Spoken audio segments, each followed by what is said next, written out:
36-yard line. I've got nothing for you here. There's just no way that ball was going to be completed. They get the knockdown as Witherspoon came under pressure. And Uchenna Nwosu is going the distance for a touchdown. This is going to be just a learning experience tonight. And that will do it. Seattle reigns above them all in the NFL. The Seahawks, Super Bowl champions for the second time. Pretty much the exact game that Alex Ferrario predicted that we would see took place last night as the Seahawks win 29-13 in the Super Bowl against the Patriots. That audio courtesy of NBC. Mike Tirico on the call with Chris Collinsworth, who I thought was phenomenal last night. From the moment that the ball was kicked, he basically called exactly the way that that game would ultimately go. Alex, I don't think it was overly surprising. I think a lot of it was confirmation bias for me, and I'm assuming the same thing was true for you. I didn't go into that game expecting the Patriots to be able to move the ball. I did have some questions on what Seattle's offense would be able to do. Those questions were answered almost immediately. Hey, hand the ball off to Kenneth Walker 30 times. He's going to break like 3 of them on long runs, and that's probably enough. That game got to 9 points for Seattle, and I think all of us at halftime knew this thing is not going to be swinging in the other direction at any point in time. It felt very similar to what we saw last year in the Super Bowl by the Chiefs. Unfortunately for me, the Chiefs had 23 first half yards against the Eagles last year.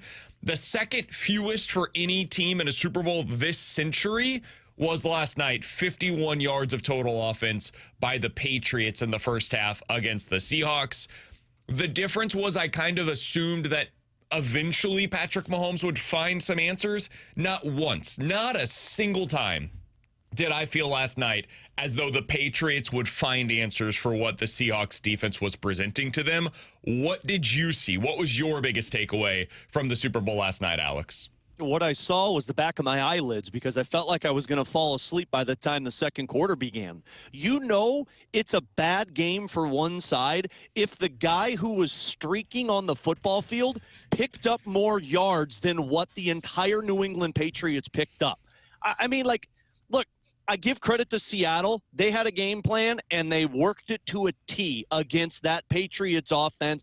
I'm like you. I didn't expect the Patriots to do much, but I at least thought Drake Maye was going to come up with a couple of, like, big-time plays with his legs to maybe try and spark some life into the team. But the only play that was picked up was a deep pass by Matt Collins, who I don't know how he caught that football. But, look, I mean, it was just a boring Super Bowl. And I guess it's boring in the sense of we've been blessed over the last few seasons, minus last year, because I'm with you. I was saying the same thing to my dad, thinking, man, this feels exactly like the Eagles butt-kicking versus the Chiefs, but the Chiefs had a guy who I was expecting to pull themselves back in no way, shape, or form did I think that with the Patriots. But, I mean, by halftime, it felt like this game was over, and I never once thought that the Patriots were going to pull themselves back into it. Call it Drake Maye being frazzled on a big stage, call it an entire offense that was incapable of making big plays. They relied on their defense, and their defense was not up to snuff to find a way to stop Kenneth Walker and Sam Darnold in that offense. Drake Maye made the mistakes, and the game was over. So, yeah, it was to a T what I thought it was going to be. It was going to be a snooze fest. We see this about as often as we see good Super Bowls. Yeah. If we're being real. Like, I'm going back to 2014 now. 2013 regular season, 2014 Super Bowl. Seahawks defense just dominated the Broncos. That was number one defense versus number one offense. Peyton Manning, this unreal Broncos offense that year, had no answers for what the Seahawks defense presented them. Ultimately, Malcolm Smith, who probably half of our audience does not remember, won the MVP that year because of what the Seahawks defense was able to do in the Super Bowl. Then you go a couple of years later, Broncos play against the Panthers in what was an unbelievably forgettable Super Bowl. The one image that I think is lasting for most people from that Super Bowl is the fumble where Cam Newton didn't jump onto it, and that's what we remember from that game. They won by 2 scores. It might have been by 30. Might as well have, for what I remember that game to be. The Rams versus the Patriots, you remember that Super Bowl? That was a real snooze fest. That was worse than last night. At least last night you got a couple of cool Kenneth Walker plays, and the defense for the Seahawks was awesome. It was spectacular. that Patriots versus the Rams Super Bowl was just bad offense. It was just bad football from both teams. The Bucs versus the Chiefs was awful. Miserable Super Bowl. That was the one where Patrick Mahomes had no offensive line in front of him, and the Bucs just beat the crap out of them up front. Now, at least in that one, Mahomes made some cool plays where he was like sideways, parallel with the ground. That was the first time where I was like, well, okay, this guy's going to be special, if I'm not mistaken, because wasn't that his first Super Bowl? No, it was the second Super Bowl for him. That's right. And the one before that the year before that was his first year as a starter, where he went 50 and 5,000. So I feel like we kind of knew. I thought, in my defense, I thought you were reading the Super Bowls in order. No, I'm going through the Super Bowls that were laughers, like what we saw last night. And then, of course, last year, what we had already brought up, Eagles versus the Chiefs. That was terrible as well. So that is 6 of the last 13 Super Bowls. About half of the time we get these clunkers in the final game of the regular season, or the final game of the NFL season, rather. And last night was the latest example of it. The Patriots were what we thought they were. They were not a complete team. The defense is pretty good. Really good, even. And the special teams are good, well coached, although I thought Vrabel had a really bad night. He had some weird decisions. The end of the first half was strange. I don't think he would have won it, but like really never seemed to even consider challenging that first. I think it was the Cooper Kupp reception early on. That was weird. 4th and 1 down. Yeah, I think didn't go for a couple waving the white flag in the third quarter. I think it was not going for 2 by the way after that touchdown, which was to potentially go down by 10. It was just a weird game for him, but well coached nonetheless. Despite what we saw from him last night, they just weren't ready for this. It was a team that got here in large part because of their schedule. And that's not to discredit them. They did what they needed to do. But you saw last night the disparity in talent. If I just took away the quarterbacks, and we could have done this last week as well, it's not hindsight 2020 analysis.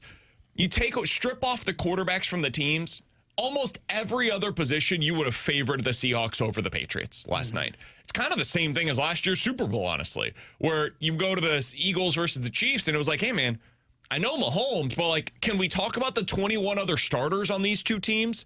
That was the case last night as well. Patriots had the advantage at quarterback going into it. Didn't necessarily show last night, but going into it, they had the advantage at quarterback. I don't think they had a single advantage anywhere else on that football field. I'm with you. I mean, you look at what that offensive line was for the Patriots and the weapons around them. We talked about this at the time. I mean, we talked about this when we talked about the MVP vote back on Friday, right? About, man, Drake Maye just doesn't have anything around him. No one could get open downfield when you had the Seahawks dropping back 7 guys in coverage because they were only bringing a 4-man rush. So no one's getting open down the field outside the Matt Collins touchdown. That offensive line, more specifically on the left side of that offensive line, got worked last night in that contest. And then if you're not going to bring just 4 and they bring in a 5th, they ran the same play like 3 or 4 times, and Witherspoon came flying in and got to Drake Maye a couple of times. Like, there was just no ability to block any blitz or block the 4 guys that were coming at the quarterback. Campbell had one of the worst games of the season across the sport in terms of pressures that he gave up to Drake Maye. And when you have that on top of a quarterback that's compromised with a right shoulder injury, who you could tell was playing into him. He missed a couple of wide open throws he probably doesn't miss in the regular season. Yeah, you were going to have no shot in that game because we talked about what's the path for New England to win the Super Bowl on Friday, BK. And it was get into the face of Sam Darnold. To Sam Darnold's credit, he played pretty well when they brought some pressure on him. So that didn't go in their favor. And then it was, okay, Drake Maye's going to have to play almost a perfect football game and take what they give him. Well, the answer was they gave him nothing, so there was nothing for him to be able to do. Did you guys think the right player won MVP? Kenneth Walker, 27 carries, $135 on the ground, did not score a touchdown in the game. Thought he did. Thought he did. I thought I cashed on a prop bet as well. So did I. All of my underdog plays from yesterday included a Kenneth Walker touchdown. I had like 5 of them that hit, except for the Kenneth Walker touchdown. So that was a rough beat right there. I had a 6-legger, and on the last leg of it, I needed a Kenneth Walker touchdown. And when they threw that flag, he's blowing kisses to the crowd. I'm like, no! I think it was the most bet prop yesterday was Kenneth Walker to score a touchdown. And obviously that one didn't hit, but adds like 25 yards through the air as well. He was really the only player on offense that made a tangible difference in the game. I thought Darnold was fine. I agree with you, T-Bone. It wasn't a bad game by him, but certainly not MVP caliber. So they give it to Kenneth Walker. Did you guys agree with that? Do you think it was the right player that was handed the MVP yesterday? Absolutely not. The kicker should have been the MVP of that football game. I mean, like the cherry on top of that boring cake would have been the kicker taking home the MVP. I mean, With that's what did he not have? wrong. 5 field goals made? Yeah, And he was 100%? Yeah. He should have did, won the but his MVP. longest one on the day was 41 yards. If it was like Don't care. 5 for 5 from 40 to 60, I think he probably could have had serious consideration, but they were mostly all chip shots. Let's be honest, though. The first half was all your kicker. The second half, Mike Vrabel basically surrendered, and then they scored the points, and Kenneth Walker goes off. I would have given it to the kicker. I thought you could have made a pretty strong case for Devin Witherspoon. Yeah. He was awesome last night in that game. He multiple times came off of the edge and disrupted Drake Maye in one way or another, whether it was leading to sacks, which happened 6 different times, leading to pressures, which led to incompletions, or pressures, which led to interceptions, which happened a couple other times. I thought he had a pretty strong case for it yesterday. Otherwise, like Derek Hall was a monster up front. They had a guy score a touchdown defensively, so maybe you wanted to throw Nwosu in the mix. Julian Love, I thought, was really good. So it was a lot of players defensively that I thought all were very good. I thought they gave it to the right player. I think Kenneth Walker was the best player on the field yesterday, so I also would have voted for him. Yeah. Sarcasm aside, I think that was the play. I agree. I was afraid they weren't going to give it to him because of what you mentioned. He didn't have a touchdown. I feared that because of that, it was going to drive some votes towards the kicker.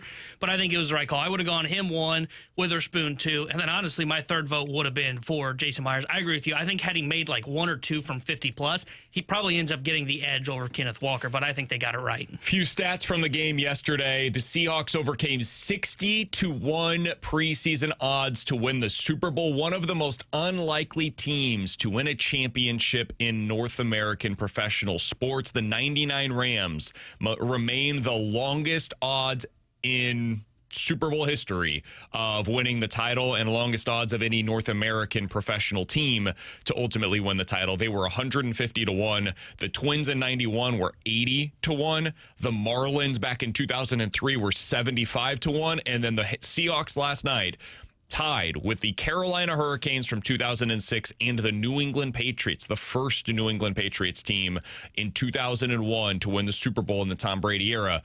All 3 of them were 60-1 odds to win their title in that respective season. If you want some super nerdy statistics, Drake Maye just had the worst EPA, estimated points added, which is basically like, how good were you? It's just a power ranking, if you want to think about it that way, kind of like a wins above replacement for quarterbacks. He had the worst EPA of any quarterback to start at least 3 games in a postseason since 2000. The second worst, for those curious, was Peyton Manning, the corpse of Peyton Manning in 2015 when they won the Super Bowl against the Panthers.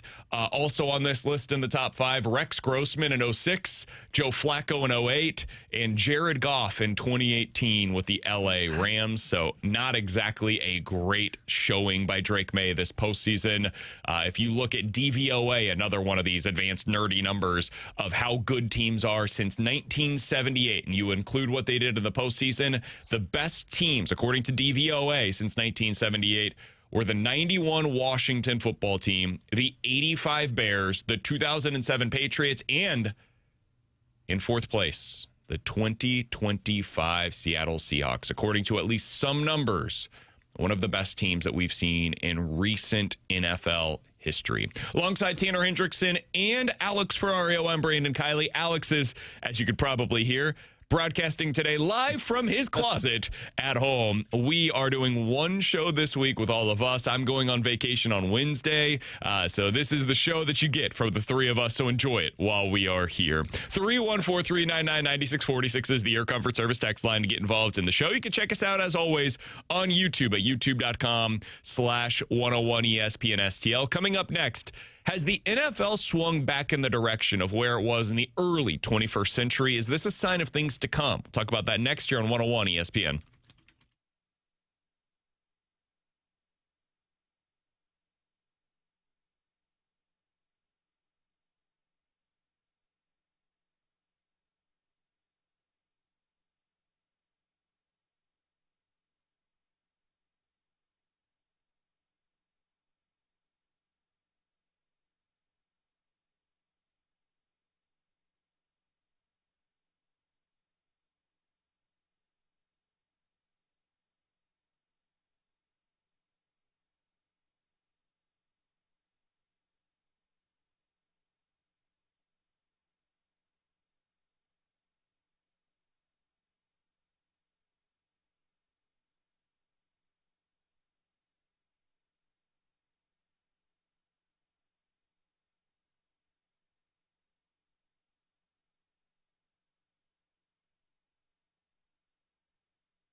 Alex and T1 on BK. The Patriots scored 67 points this postseason. That's about 17 points per game. Only 42 of those 67 points, though, were scored by the offense, roughly 10 points per game. This was a year that was all about defense and running game. We said it all year long. This was not a surprise to see the way that the postseason went, where teams that won with defense were the teams that really came out on top. We saw this from the very beginning of the year. It felt like a different kind of NFL season. And then you see, all right, so Lamar Jackson not represented in the playoffs. Josh Allen feels like he's on an underdog in the postseason. Patrick Mahomes not a part of these festivities. Joe Burrow sitting at home once we get here. It was about defense and running game once we got to January. This is not new. We see the NFL goes in cycles. There are times where it is about defense and running game. There are times where it swings further in the direction of the quarterback. And right now, it feels like 2025, 2026 was the start of something.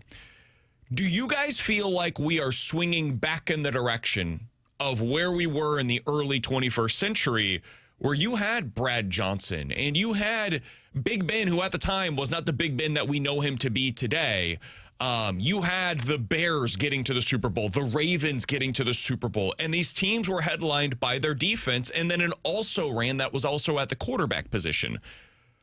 Is this the start of something in that regard, or do you think we will look back at this season as an outlier of sorts?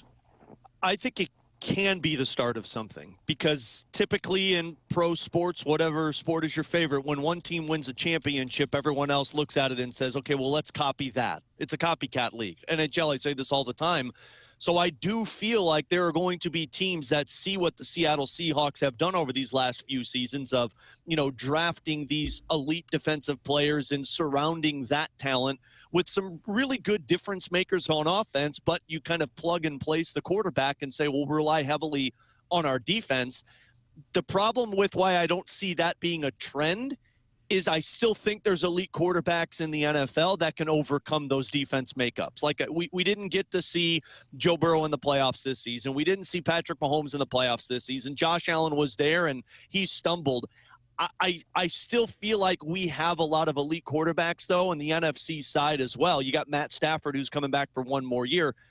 I think teams will look at this and say, let's build defense out, and then we'll try and copy what the Seattle Seahawks did. But I think there's going to be teams that still have the ability to overcome that elite defense with their quarterbacks. So maybe you get there. I don't think it's all of a sudden next season going to be defense and run game is how teams win the Super Bowl. Yeah, I think I've been on that side. I think I'm starting to come to the side of I think this is going to be the trend for the next 5 years or so. Because a lot of these elite quarterbacks, as we saw through this playoff run and really in the regular season of what it took for like Mahomes to even give the Kansas City Chiefs a chance in some games is, man, great quarterbacks can uplift some bad rosters, but even then they have limitations as to what they can do. And I think we really saw that this year, and I think that's going to be something that continues. Like, I don't know that we can just expect Kansas City Chiefs to turn this around in one offseason and get back to being a dominant force that they're constantly going to be getting back to the Super Bowl. They can probably turn around and be a team that's a playoff team. Can they get back to the Super Bowl right away? I don't know. Same with Josh Allen and the Bills, and same with Lamar in Baltimore. I think it is going to be about defenses and run games. I think that is where the NFL is going, and especially now that you're seeing a lot of teams go to that too high safety look and saying, okay, beat us by just dumping the ball off. I think it gets a lot harder. A lot of these quarterbacks aren't willing to just dink and dunk their way down the field. I think it is going to have to come down to running backs and defenses that will try and carry your team to a Super Bowl over the next couple of years. I think we saw that last year, too. I think the Eagles really were this. It was about their front four. If we've learned anything, it's sports in general right now are about the weakest link formula. I mean, look at the NBA. Look at what's winning in the NBA right now. It's about depth. It's not necessarily about just do you have the best in the world, right? It's also how many players do you have in your rotation that when you have them on the court, you're holding your breath. You're scared to death of what's going to happen while they're out there. The NBA has very much become a weakest link type of a sport right now. Look at Major League Baseball. It's about how many dudes can you put into this lineup where they can contribute real, tangible offensive upside. Because if you put guys out there that don't have that ability, you're going to feel it once you get into these big games at the end of the year. Pitchers, too. Who's the pitcher that you are scared to throw out into the game? The other team is going to take advantage of that guy. And I think the NFL is catching up in that regard, where, like, you look at some of the Chiefs teams that won, there were some flaws on some of those teams, right? You look back, especially at that 2019 team, they were not exactly a fully formed version of what they wanted to be on the defensive side of the ball, especially. But they figured it out because they had enough. I think sports in general right now it's changed, and it's not just the NFL, but they are representative of this. The Seahawks were symbolic of where the league is going. They really had nothing on their roster that you could look at and say, that is a huge problem for them. Maybe guard, like one of their guard spots you could look at and be like, it could come back to haunt them. Other than that, though, they were pretty good everywhere. And that was the thing about their defense. They didn't have really superstars on the defensive side of the ball. But they had like 20 dudes on that side that you could look at and say, they will contribute something tonight. And that's what made them such a special team. So I don't know if that's necessarily like a defense and running game point so much as they were just a really well-constructed roster. And I think the easiest way to do that is by having a quarterback that's not taking into account like $30 to $40 million against your roster or against your cap sheet. And that's the other thing for the Seahawks. They just didn't really have those dudes. Like, think about the highest paid players. I've not even looked this up, actually. Who were the highest paid players on the Seahawks this year? Ooh, geez. JSN's not up there because he's on a rookie deal. Darnold Somebody on one. the defensive side. Leonard Williams 2. Nwosu, the guy that returned that fumble for a touchdown, who I think a lot of people probably learned yesterday is one of their highest paid player. He was 3. They didn't have a whole lot of guys that were really highly paid on their cap sheet. They had a lot of dudes that were in that like $5 to $10 million range, and that's what made them.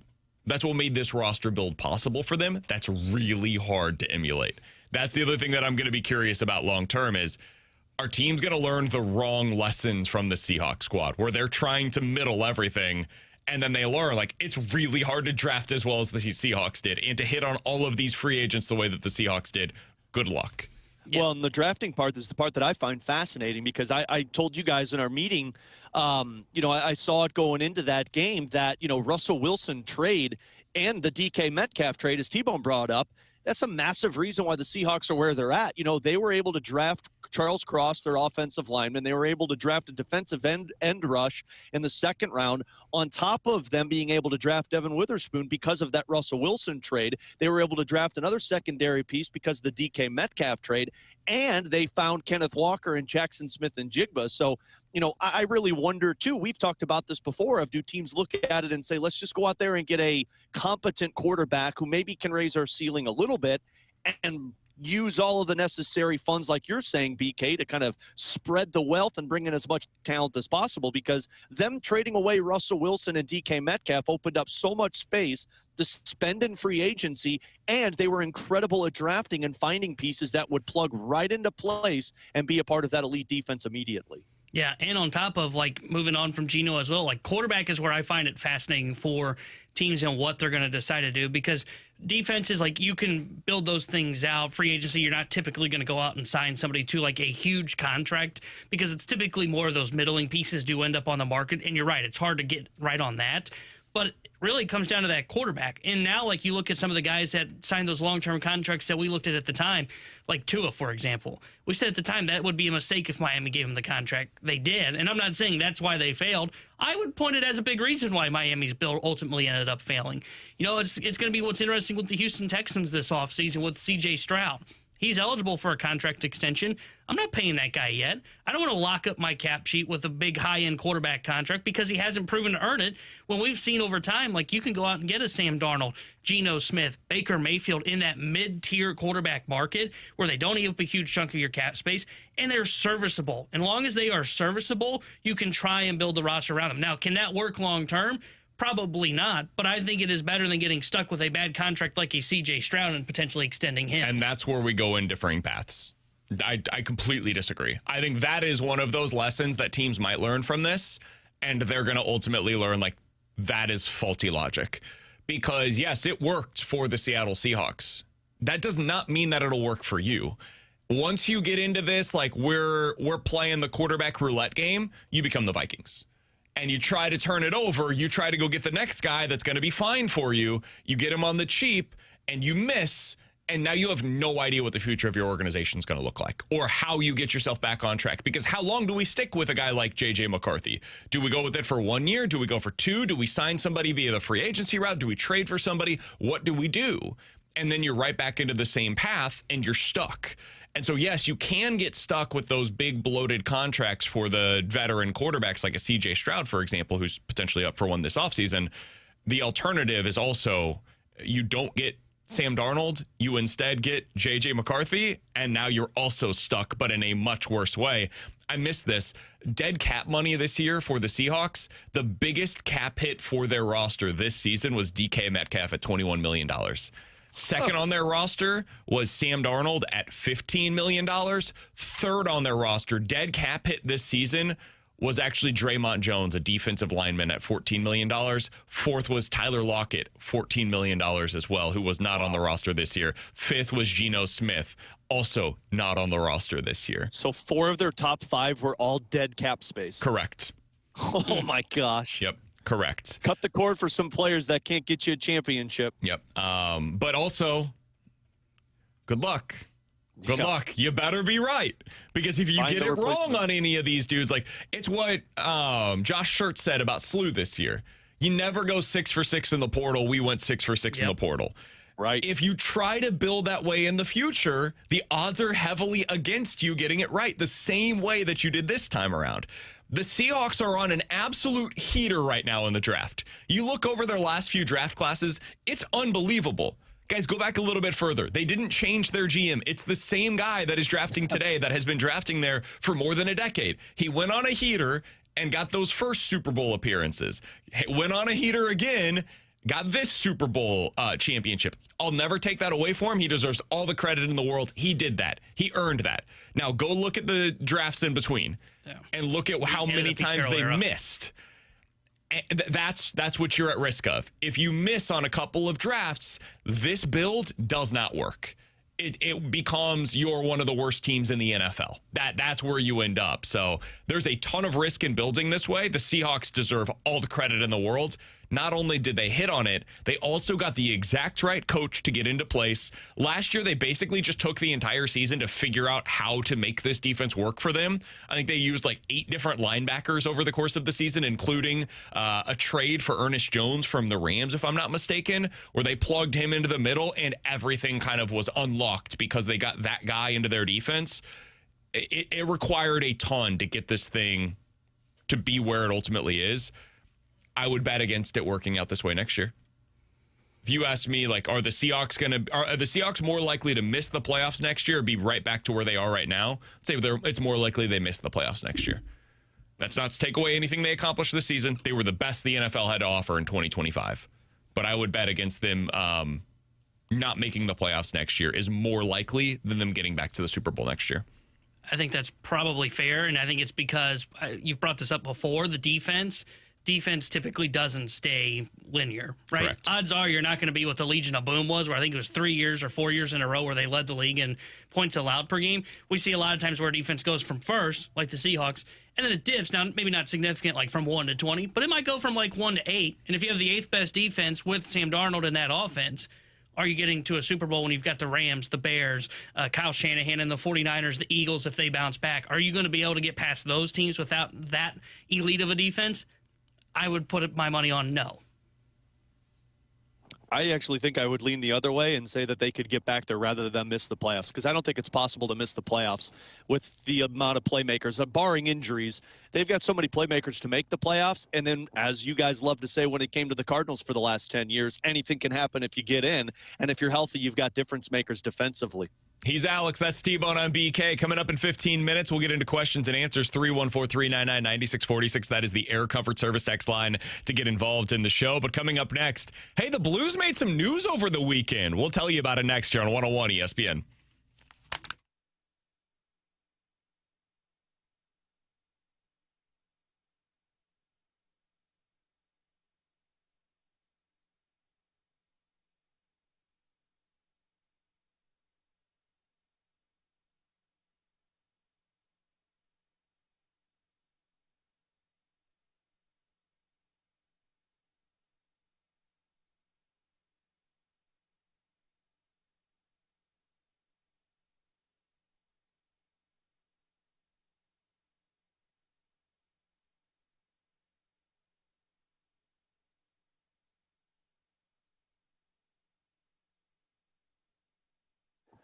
Alex Ferrario back with you to talk about my friends over at Classic Air Care. When it comes to your HVAC system, the perfect company to be taking care of you and your family because they've been doing it since 1926. And right now they're telling everybody that's willing to listen, February is the best month if you're looking for a new HVAC system. You've probably got an older one and you're thinking, boy, this thing's going to go out at some point. Don't get stuck in the middle of summer when we get there and your HVAC system goes out and you're thinking, I should have done it.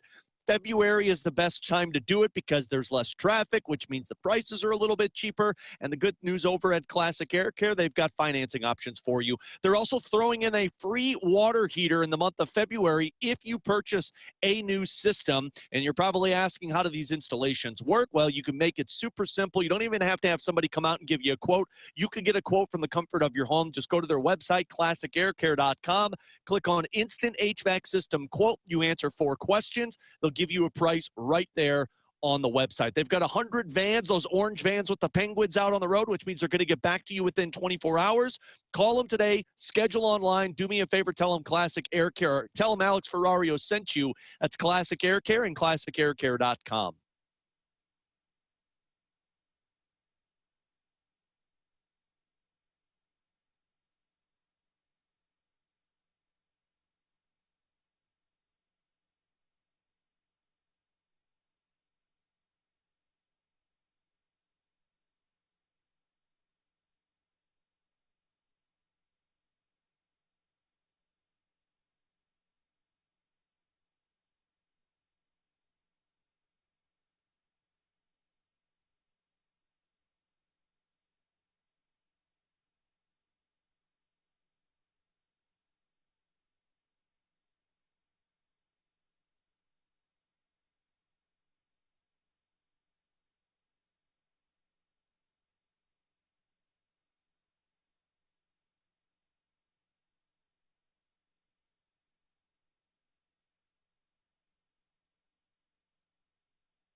Tanner Hendrickson here with the Sports Center update brought to you by Saliga Heating and Cooling. Last night, Super Bowl 60 as the Seattle Seahawks take down the New England Patriots 29-13. Kenneth Walker wins Super Bowl MVP. And the St. Louis Blues did make a roster move over the weekend as they claimed forward Jack Finley off of waivers from the Tampa Bay Lightning. The Sports Center update was brought to you by Saliga Heating and Cooling, an Icon Heating and Air Conditioning dealer.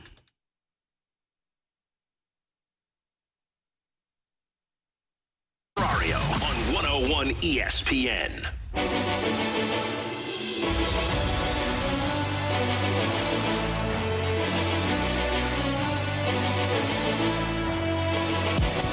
Alongside Alex and T-Bone on BK, it's BK and Ferrario here on 101 ESPN.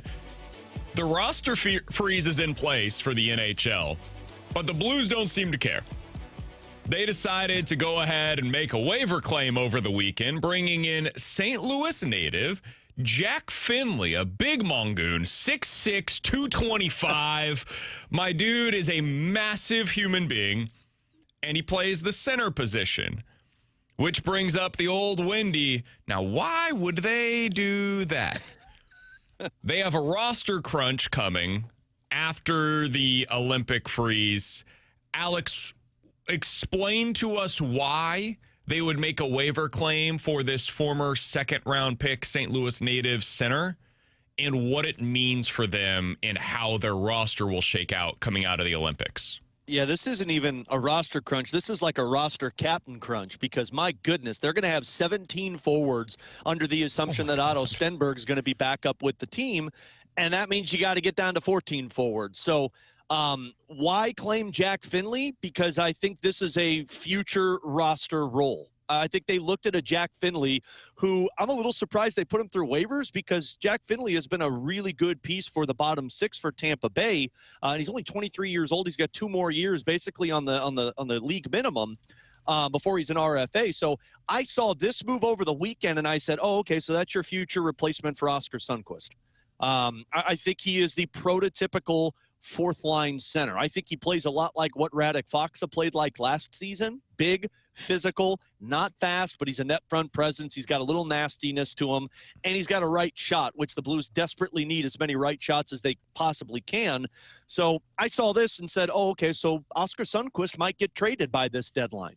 And that's only one of the roster moves. Again, they're going to have, when Thomas and Holloway return, that's 16 forwards.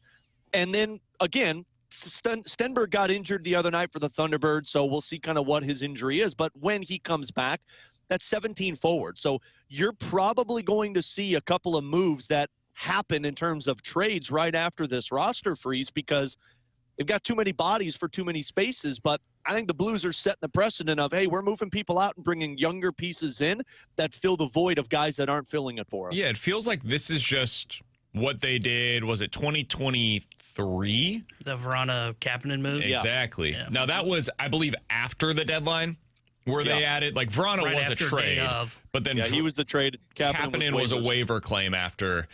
This is just getting that business done a little bit early. And it's business done for the offseason as well early. Potentially. That's the thing. Yeah, because I think this is basically them saying, we're probably going to move Sundqvist at the deadline, and we're going to bring in Jack Finley, and Jack Finley will be our bottom line center for us around Toropchenko and Nathan Walker. He's young. I think there's another blueprint for you. They're going young. They're going like 23 and younger for this roster, and Jack Finley fits that to a T. Somebody on the text line, Harrison's brother Master says, why'd they sign this guy? Totally pointless. Because there's no downside. Seriously, there's no downside. You can just send him through waivers. The same way you acquired him is the same way somebody else could. If you decide, not really worth our time. We don't think the player fits with what we're doing. He's $775,000. He costs you nothing. He's a former second-round draft selection. He's massive. He's had some success at the AHL level, more so than basically any of your guys that are at the AHL level right now. Jack Finley has been more productive than any of them. So take the flyer. There's a little bit of upside here. As I mentioned, it's a former second-round pick. He's got a few years left of term on his deal. There's no downside. There's like a very small amount of upside. You might have found a third or fourth line center, most likely a fourth line center long-term for you. Cool. Give it a shot. That's where this team finds itself. It's not a sexy way to operate, but hey, when you're the second worst team in the NHL, these are the kinds of, I would say, lottery tickets that you're trying to scratch off and see, hey, do I win $10 here? Yeah, well, and I mean, to say that there's no point in doing this, there is a point in doing this. You want change for change's sake? This is change. I mean, they're not going to come back with Oskar Sundqvist on this roster. You're not going to see Matthew Joseph back with this roster. You've already seen Nick Bukestad traded away. They're bringing in new faces. For the longest time this season, everyone's been saying, you need to get guys out. I know it's not Jordan Kyrou. I know it's not Robert Thomas or Pavel Buchnevich. I think those moves are coming. this is a roster filling place for the guys that are going to get moved out. And I mean, there's no downside. Like, you're bringing in a 6'6" center who can play a role for you that you have lacked that role for the longest time this season. Alex, we've had a few texters that say can't possibly get rid of Oscar Sundquist. Don't move him again. Why? Look, I love Sundquist, and I'm sure everybody in St. Louis loves Sundquist. Has he been the identity line for you like Radek Faksa was last season? No, that fourth line hasn't been good enough for you. So, look, I think you can get an asset for Oscar Sundquist at the deadline. And if Oscar Sundquist wants to come back next season, then sure, you look at bringing him back. But you have not had an identity on that fourth line. And I think Oscar Sundquist is an unrestricted free agent. You've re-signed Toropchenko and Nathan Walker. You got to bring somebody else in. And there's going to be people, too, I'm assuming, BK, that are saying, well, you just need to give this to one of the young guys, Dylan Peterson or something like that. I don't think anybody's saying that. Okay, well, that's good. But somebody probably will at some point. But they're not ready for it either. So you go get a guy who's a lottery ticket and see what you get on it. From Harrison's brother, Master. Guys, the fourth line isn't an issue. The top six is. They haven't done anything all season to address that. Berggren, Fabry, Finley, it's all pointless. The bottom six doesn't make anything different. It's the top guys. Correct? Agreed? That's not something you fix right now. Yeah. That is something that requires not just an offseason, but like multiple years to fix. Yeah. So I agree. Harrison's brother, Master. You need a lot of changes in your top six. It's not good enough right now. It hasn't been good enough in quite some time. But that's not something that Doug Armstrong's going to be able to address today. That is something that is going to be more of a long-term view. Today, what they can do is acquire a guy that was placed on waivers and see what he can do for you and see if he is somebody that can fill in for Oscar Sundquist, or maybe he just flat out takes over the role that you previously had for Nick Bukestad. Like, whatever the case, he's somebody that you can bring on the roster and see if he can help. Yeah, because he's not just a centerman. He's played wing for Tampa as well. So you don't know. He's a 6'6", 230-pound dude. I think you could take that in your bottom six that goes to the front of the net. How many guys on this team have lacked the ability to just go to the front of the net? Find some guys that are willing to do it. And Jack Finley, I'm assuming, is going to be happy to do that in St. Louis. He's Alex Ferrario. That's Tanner Hendrickson. I'm Brandon Kiley. It's BK and Ferrario here on 101 ESPN. Coming up in about 15 minutes, we're going to be able to compare two trades that took place over the last week or so for years to come. Both of them happened in the same division. We'll tell you about it in about 15 minutes. Questions and answers, 314-399-9646 is the Air Comfort Service text line. If you guys have any questions, we'll answer them next here on 101 ESPN.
The NFL season may be over, but that doesn't mean that Underdog is finished. No. They've got everything available for you right now over on the app, including NBA action, college hoops action. It's all up right now on the Underdog app. Download it today. Don't forget to use our promo code BKO. And Alex, when I logged in today, I had a gimme pick. I've got Jokic going higher than 0 points, rebounds, and assists combined tonight. I'm going to go ahead and go out on a limb. I think he's going to be able to get there. I think Austin Reeves is going to make at least 3 3-pointers tonight. And Chet Holmgren, I've got him going higher than 18.5 points. Put those 3 picks together, it is 6-1 odds on the Underdog app.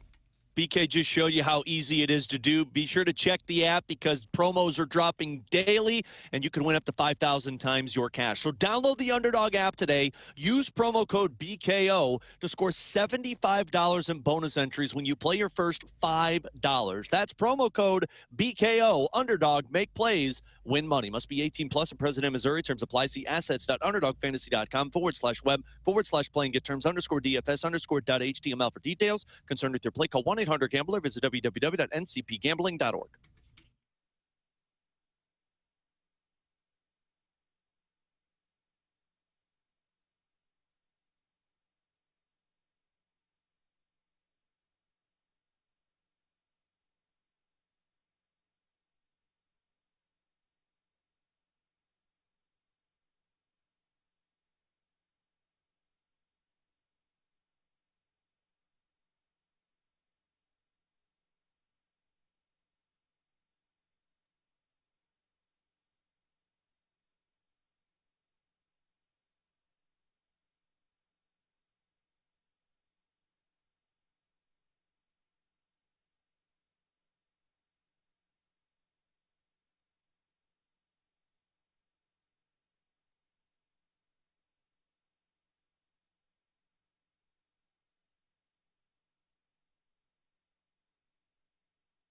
Session tickets are on sale now. Get all the details and enter to win free tickets for Arch Madness now at 101ESPN.com or on your 101 app.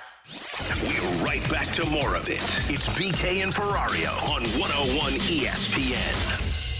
You've got questions, we may have the answers. Maybe. It's BK and Ferrario's questions and answers on 101 ESPN.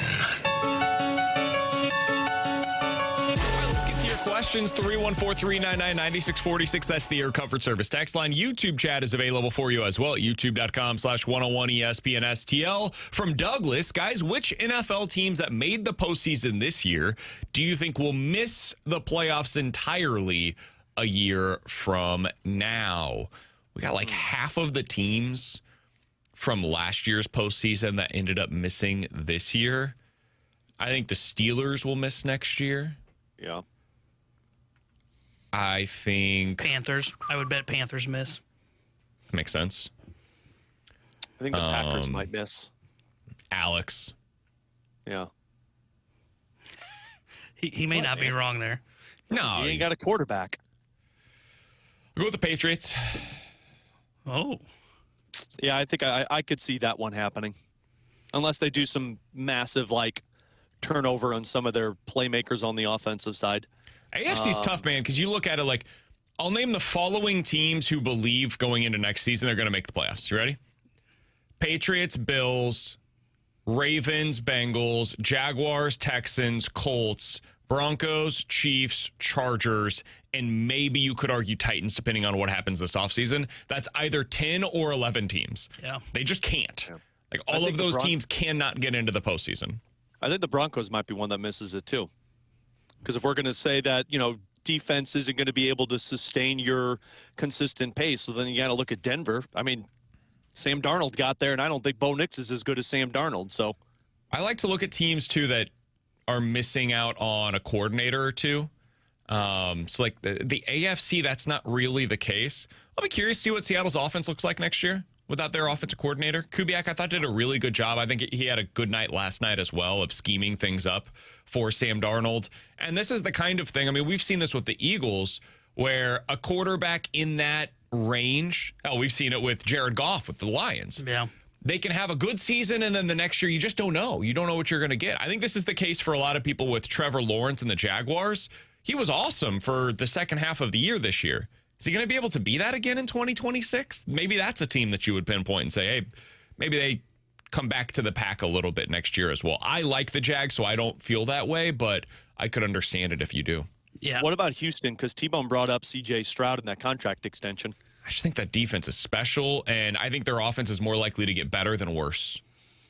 Yeah, I would circle Houston, Chargers, and I could get the Broncos 1, too. Those would be the 3 that I would circle that were in the AFC side of things in the playoff field that I could see that don't make it next year. With the Texans, I get it, that defense is great, but if it takes a bit of a step back, I don't know about C.J. Stroud. I don't know that he's a franchise quarterback, and if he's not, I can see where if the defense takes a step back, they end up being a team that misses the playoffs. From the 314, guys, do you think the Mizzou men's basketball team will make it to the NCAA tournament this year? No, probably. I don't know. We need Bradford to fill 3 minutes here. I'll play the role of Bradford Bruns for you. How about that? Okay. Don't make me cut you T-Bone, off. Yeah. start the stopwatch. Okay. I would bet against it. They did exactly what they needed to do over the last 2 weekends. They beat Mississippi State. I don't care what it looked like. They beat them. And then they went on the road on Saturday and beat South Carolina. And in this one, actually did so in a convincing manner. So they've taken care of business over the last couple of weeks. I do not believe that they will be able to continue to do that against Texas A&M and Texas. They've got to go 1-1 this week. They play against Texas A&M on Wednesday and then Texas at home on Sunday. If you can win one of those 2 games, you continue keeping yourself in the fight. I just don't buy it, man. Yeah, I lean no as well, but I think this is a big week for them because those A&M and Texas games, those are 2 tournament caliber teams, but not the great tournament caliber teams. They're like the, 8 to 10 seed range. If you want to be a tournament team, probably got to beat one of these 2. I would say Texas is honestly the game that you got to win because they're a team that you might be actually in direct competition with for a spot in the tournament. Yeah, and A&M would be one that is a nice bonus win to add to the resume. That's probably the way to look at it, especially because it's on the road. I clocked you guys at 90 seconds. That could have been done in like 15 seconds. This could have been an email. Both our original answers were no. So I said 5 seconds. 314-399-9646. That's the Air Comfort Service text line for questions and answers. From the 618, guys, what are you most excited for? Olympic hockey with the NHL players or the World Baseball Classic next month? I got to tell you, this WBC, I saw the Puerto Rico team over the weekend, I thought to myself, I don't know that I'm all that interested in watching most of this. I'll watch when the U.S. plays against Japan. In the final? I don't know that there are really many other teams that are compelling to me. It's disappointing what's happened with these insurance policies, and there are a lot of players that just flat out couldn't get them because they're really expensive. So to answer the question directly, Olympic hockey, and I don't think it's close. Yeah, that's why. I mean, Olympic hockey is like there's a legitimately about 4 teams that I think could win this whole thing, and I think everybody's assuming it's going to be Canada versus USA. Man, I think Sweden might be one of the teams playing for gold. So I always enjoy this Olympic gold medal stuff because, man, you always get the best on best in these matchups. Yeah, I'm looking more forward to the Olympic hockey as well. I think it is top heavy between U.S. and Canada, but at least there's some intriguing teams below them between Sweden, the Finns.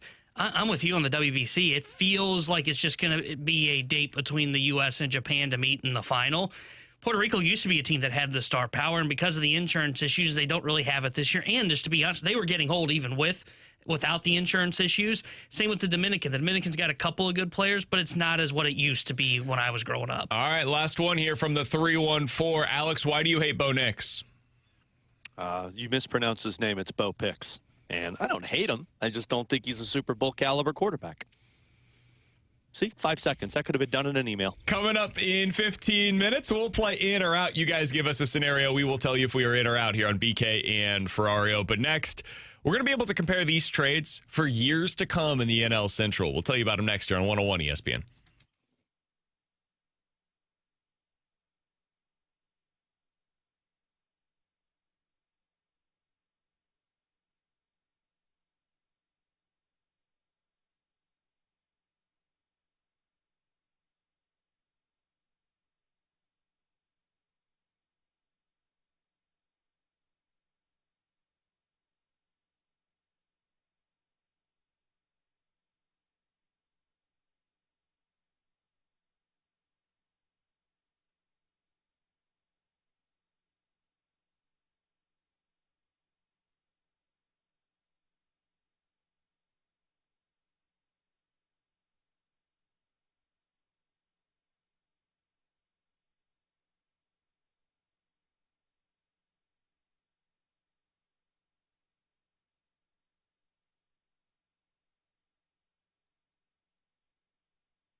101ESPN.com or on the 101 mobile app. Curbside is presented by Blue Note Roofing. Roofing, siding, and gutters. Your St. Louis roofing experts. Visit BlueNoteRoofingSTL.com for a free inspection. And by Bellman Automotive for the best price on a new Buick, GMC, Chrysler, Dodge, Jeep, Ram, or a used vehicle. Shop Bellman in Troy online and at Bellman.com. You can't do better than Bellman. WXOS HD1 East St. Louis. 101 ESPN is driven by Auto Centers Nissan, home of the lifetime warranty and 30-day return. Exactly where you want to be listening to us. It's BK and Ferrario on 101 ESPN.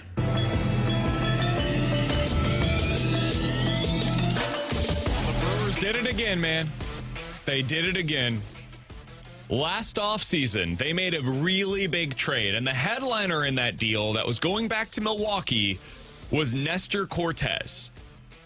The trade that I'm referencing, Alex, is when they sent Devin Williams to the New York Yankees.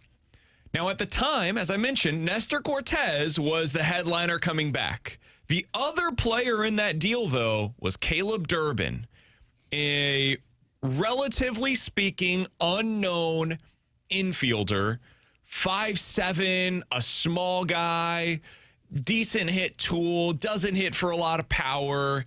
He ends up coming in at the age of 25 and finishing third in the NL Rookie of the Year voting last year for the Milwaukee Brewers.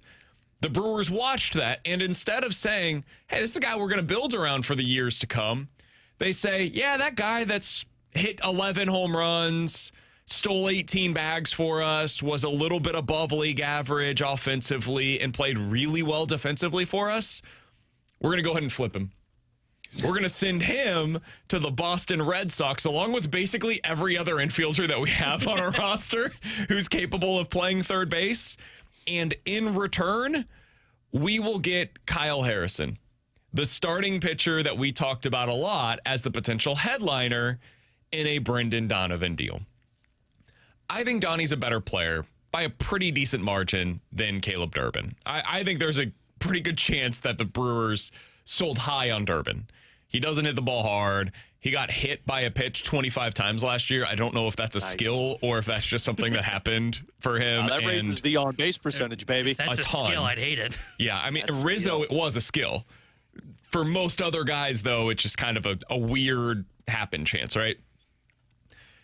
The reason that I'm bringing this up at 12 o'clock on a Monday after the Super Bowl is because, A, there's really not a lot going on, and B, I think we are going to spend the next 3 to 5 years comparing what the Brewers got in this deal with Kyle Harrison as the headliner to what the Cardinals got in the Brendan Donovan deal with Jurangelo St. coming back as the headliner. Now, the Cardinals also got a lot of other stuff, and there wasn't much else that came along with Kyle Harrison in this deal for Durbin. So that's important. It is noteworthy. But there was a report today from The Athletic that the Cardinals had also previously had conversations about a potential 3-team deal with the Astros and the Red Sox that would have sent Donnie to the Astros. And my guess is the headliner coming back from the Red Sox would have been the starting pitcher, Kyle Harrison, who went to the Brewers in this deal. Alex, do you have any buyer's remorse? Do you wish the Cardinals got Kyle Harrison instead of Jurangelo St. and all of the other stuff that came in return with the younger players in the minor league system than what they got? No, I don't. And I think one of this is just because there's more outs with this if I'm Heimblum, because not only did we get St., but you had Ty Pete, and then you had those comp picks that we're just not going to know what those result into until you see what the drafting is. So, no, I mean, I was kind of iffy on Kyle Harrison originally, but I think he's still probably in the same conversation as St. in terms of what you're getting in return. But to me, like, I think this is the first testament of people judging Heimblum or evaluating Heimblum's ability to evaluate talent. You know, like, I think the returns you got with Sonny Gray and Wilson Contreras, if they don't turn out to be anything, I don't think anybody's going to be upset about that, because it was more getting rid of these pieces than it was going out there and getting a lottery ticket in return. I think this is the first one that people are going to look at and say, okay, Kyle Harrison's going to be in this division. You're going to see him, I would imagine, a lot, unless Milwaukee tries to flip him again, which is very possible. But it's going to be Senja and Harrison, and it's going to be people saying either this is why we believed in Chaim Bloom because he can evaluate talent well, or it's going to be the number one identifier of people if this rebuild doesn't work or build, that people say this is why it didn't work because Chaim wasn't able to evaluate talent. Look at this. They got the worst of the two with Senja versus Harrison. Yeah, I don't have any remorse on it yet on what they were able to accomplish because with Senja, I really like the upside of you're talking about a guy that throws hard in the mid-90s to upper 90s, and he's got the wipeout pitch as well. That's the kind of profile that you're looking for when it comes to this, and I get it. He's never been in the big leagues. But on top of, Alex makes a good point in bringing in those two comp picks. And it's not so much for me about what you get with the two extra picks that are taken towards the back end of that second round in the upper 60s, lower 70s. It's more of now you can really take a swing potentially on a high school kid with tools in the second round because of the bonus pool money that comes up, which allows you to take that kind of a risk, offer him more, kind of devalue one of the slots a little bit, so on and so forth. But the other thing for me is with the Harrison that got traded, you look at his stuff. He's interesting because he strikes out guys, but his fastball isn't as electric as Senja's. Now that doesn't mean he can't work, right? It doesn't mean he can't strike out guys, and it's unsustainable what he's doing. But I would rather play with a guy that's got a bigger fastball, and Harrison doesn't. I would rather have Senja.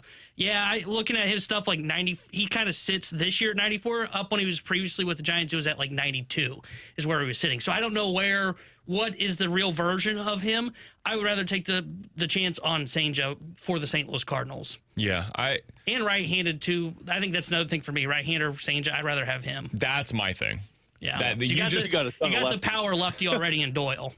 You just got to what I really cared about. I would rather have the right-handed pitcher with a little bit more upside, maybe. I would just aim for that. Hey, if Kyle Harrison long-term is probably a 3-4 and Senja can kind of be in that true traditional number 3 starter, I'd rather have that from the right side. You've got Doyle from the left, and you think he's probably going to be headlining your staff, or at least that's the ideal scenario for you. That would have been my tiebreaker. And then you add in all of the comp picks and the way that this thing was able to work itself out with an interesting outfield prospect coming your way, multiple of them, but really the one with Ty Pete as the one that's further away. I just think the deal was too good to pass up. I probably would have leaned in that direction as well. I do find it interesting because Kyle Harrison's ready to go at the major league level now. You've already seen proof of concept of what it looks like with him. And if nothing else, he's solid.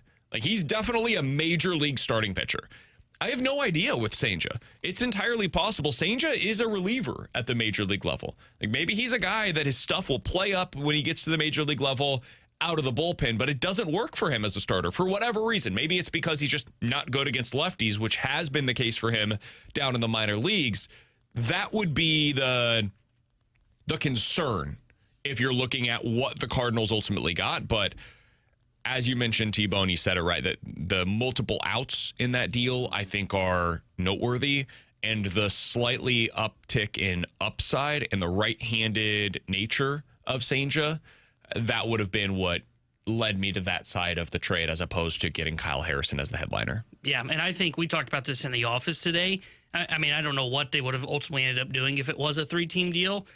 I don't know if you're getting comp picks that are coming back in that deal. You're probably including a prospect from the Astros farm system because if you're Boston, you don't mind giving up Harrison for Durbin in this trade because he's got 5 more years of control, right? So you're basically swapping 5 years of control or 4 years of control with a pitcher for 5 years of an infielder.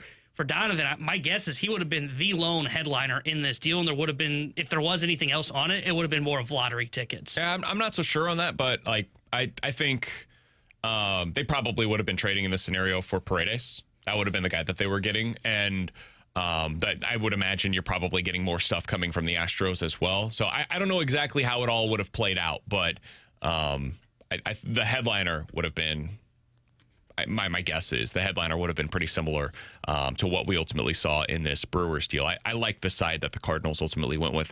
Last thing that I wanted to get to here, Alex, on the Cardinals side of things, it sure seems as though Andrew McCutchen's not going to be back with the Pirates. They today decided to go out and sign Marcell Ozuna to a 1-year contract. I don't think there's a spot left for McCutchen on that roster. I listened yesterday on KMOX. Chaim Bloom had his weekly conversation over there, and they asked him at the end of it, they were like, hey, we got to ask you every week, you still looking for a right-handed bat? He said, yeah, I am. We don't have anything that's close, but still looking. Could Andrew McCutchen be that guy? Yeah, I think he absolutely could. I think there's two guys that I would target if I'm the Cardinals. McCutchen's one of them, and Starlin Marte's the other, because they play the outfield. They're the right-handed bat, and I do think, again, it kind of sounds lopsided now that I'm saying this after they traded away Brendan Donovan, because people's retort would be, well, why not keep Brendan Donovan? You get the return. But I do think you need somebody who's got presence and has been around the league long enough to have that presence in the clubhouse, especially for the position players. If you're adding in J.J. Weatherholt and you've got more guys who are seasoning at the major league level. So, yeah, I've always liked Andrew McCutchen as a player. You're not getting what Andrew McCutchen used to be. You're getting the shadow of himself.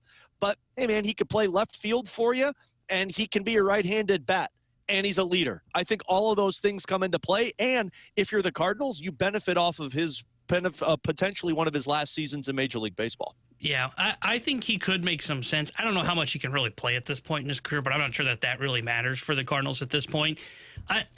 If they really want a veteran presence, like a true, like the moment you sign him, that guy slots into this locker room and is the leader and go-to guy, he makes some sense. Where I wonder if they're going to be a little hesitant to make that move is, do they want to see some of these guys kind of grow into that and just take the bull by the horns and go, right? Do they want Mason Wynn to just step in and just become that leader, or Alec Burleson to step in to become that leader? I think it gets a little overshadowed if McCutchen's in there, not significantly, but some. But I think it'd be a fine signing for the St. Louis Cardinals to bring him in here. My one concern is he didn't really play defense last year. That's okay. 120 games at the designated hitter spot. I'm not saying he was bad. I'm saying he literally did not run onto the fields to play defense. If he was just bad, whatever, I can live with that. But I don't know if his legs can hold up. He's almost 40.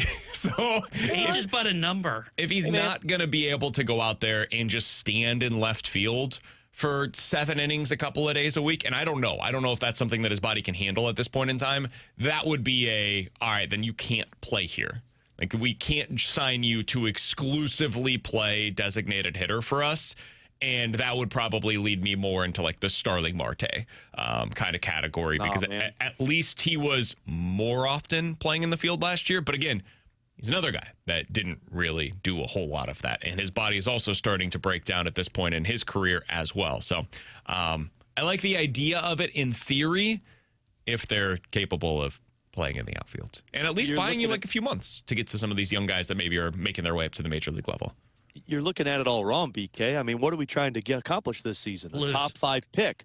You put a guy in the outfield whose legs aren't there for him. That means more balls that are going to get over their head. So you're going to go Lars Nootbaar and Andrew McCutchen and Jordan Walker. Yeah, we're putting McCutchen back in. Of your outfielders. We're putting McCutchen back in center field like he's in his prime. Yeah. Well, we'll just recreate the Pirates here, baby. Put him out there. In 15 minutes, did this postseason run change the way that you feel about Drake Maye at all? We'll talk about it in just a little bit. In or out next here on 101 ESPN. It's time for another moment in Blues history. On this day back in 2010, the Blues would defeat the Detroit Red Wings 4-3 in a shootout. Detroit would score first, and Paul Kariya back-to-back goals in the second period. Andy McDonald would extend the lead, but then 2 late goals by Detroit would head into overtime. No goals scored, and then the Blues would get goals from TJ Oshie and Brad Boyes in the shootout on top of the big save by Chris Mason. This date in Blues history is powered by Classic Air Care. Make your life more comfortable for all your HVAC, plumbing, and electrical needs. ClassicAirCare.com. Alex Ferrario here. You've heard me talk about First Community Credit Union. I'm here to tell you that getting your family's finances in order can start early with the Rising Stars program. It's designed for kids 12 and under.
St. Louis. It's BK and Ferrario on 101 ESPN.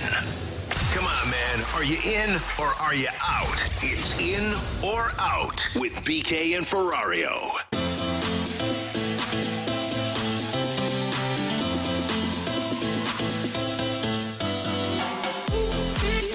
314-399-9646. That's the Air Comfort Service text line for in or out. You guys give us a scenario. We will tell you if we are in or out here on BK and Ferrario. Guys, in or out. We'll look back and remember this Seahawks team as an all-time great team. Ooh, I'm going to say out. I don't know if we'll look back as an all-time great team. I think you're going to look back on them as what we made the comp earlier in terms of like that Denver Broncos team that won the Super Bowl. I don't think they were an all-time great. They had an all-time great player in Von Miller. I think the Seahawks are just going to be looked at 10 years from now as, oh yeah, the Seahawks won the Super Bowl that season. And the Patriots, unfortunately, are going to be, who'd they play in that Super Bowl? I think I'm out as well. Because right now I would view them as a one-off. I think if we're going to view this team as a great team, they have to get to a second one here in the next year or two. Because maybe I'm giving too much credit to the Legion of Boom, but I think we remember that Seahawks team as being pretty great. But that was because they got to 2 Super Bowls in, a 3-year span, and it was on that defense, and that main core of that defense was back the second go-round, along with a little bit of that offense like Lynch and Russell Wilson. I think if we're going to consider this team to be an all-time team, they've got to get there again. It's a good point. It reminds me a lot of like the Ravens in 2013. They did that behind Ray Rice and a defense, and then Joe Flacco had like a few big moments in the postseason, and that ultimately got him paid. And then we did the whole, is Joe Flacco elite? No, he's not. How dare the Pittsburgh Steelers back in 2006, Carey's team that won the Super Bowl. Kind of similar to that as well. Running game, defense, power football with the early Big Ben years. And then the 2003 Tampa Bay Buccaneers, a team that I don't think ever gets really talked about a whole lot, but that team was really good as well. And they won with defense. Their defense dominated in that game. Dexter Jackson ultimately won the MVP, but you could have named like half of their defense as the Super Bowl MVP that year. And I felt the same way yesterday watching this game. And the thing that all three of those teams had in common with the Seahawks, they didn't have an all-time great quarterback. Yeah. You look back at those Seahawks teams, even though we don't view him this way now, Russell Wilson was great. Mm-hmm. Russell was awesome early in his career. Darnold was a passenger for this team. It's not a criticism. He got them to and won the Super Bowl because he did not have a single turnover in the postseason, guys. The Seahawks did not turn the ball over once in the entire postseason and run. That was his biggest issue for his entire career. Credit to Sam Darnold. But kind of similar to Joe Flacco and early Big Ben and Brad Johnson, those guys were caretakers. They did just enough while the defense got their job done. So I'll say no, not going to view them as an all-time great team. I don't think this is the Ravens from 2000. I don't think this is the New England Patriots with Tom Brady. But it was a good team nonetheless. Alex? Guys, in or out, we talked about this earlier. The Houston Texans can do what the Seahawks did next season. Could? I said, yes. I said could, not will. That defense is legit, man. That front four is so good. And they've got the corners. I think they are extremely well coached on that side of the football. If you can uptick that offense a little bit, it doesn't require a ton. You've got Nico Collins, who could be your version of JSN. You improve that running game. You get a slightly improvement on the offensive line. Yes, could they? Yes, they could. That was my thought, because I think if you can upgrade that offensive line a little bit, C.J. Stroud has shown the ability better than Sam Darnold. It's just that guy had no protection. So I'm in on this. Yeah, could they? I would say in, because you're right. They've got the formula. They've got the defense that's there. Would I bet on it? No, mostly because it's in the AFC. You know, if we flip the Texans and Seahawks, they've got a better chance to do what the Seahawks did because of the conference, right? In the AFC, if these rosters with Mahomes, Allen, and Lamar and Burrow, if those rosters get better on top of New England adding a weapon for Drake Maye, like, watch out, man. I don't know how, even if you build a great defense, you're going to be able to beat them. So, guys, in or out, we will see the Pittsburgh Pirates finish ahead of both the Cincinnati Reds and Milwaukee Brewers this year. Oh, ahead of the Brewers. Out. They've traded They'll be ahead of the Reds and the Cardinals. The Brewers have? Yeah. Peralta and, well, one of the best players. I was about to say, who's the second? Never mind. One. If you at least. argued all got ahead of year that himself. Christian Yelich is a superstar, and now you're here to tell me that Caleb Durbin's better, I would put T-Bone on fraud watch. Yeah. I don't put myself in the same line of thinking as T-Bone on that one.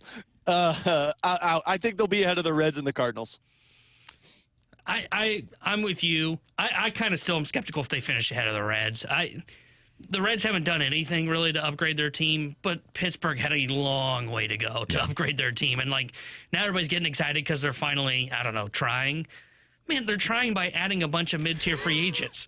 Who does that sound nobody like? else wants to go there. I know, but what they failed to realize is, hey, we have to pay the losers tax. So they tried to offer the same contracts with everybody else. Well, guess what, Pittsburgh? You've sucked for so long, you got to pay more to get someone there. We got praise pouring in from all directions. From the 636, CJ Stroud is a choke artist. What are you talking about? He's not in the same class as Sam Darnold. Darnold just won a Super Bowl, you moron. Oh, cool. I guess they forgot. I guess they were only alive for like 6 months because they forgot what we were talking about 6 months ago. We literally, like the Vikings, let Sam Not even Darnold the Vikings. go because he choked last year. Not And even the now- Vikings.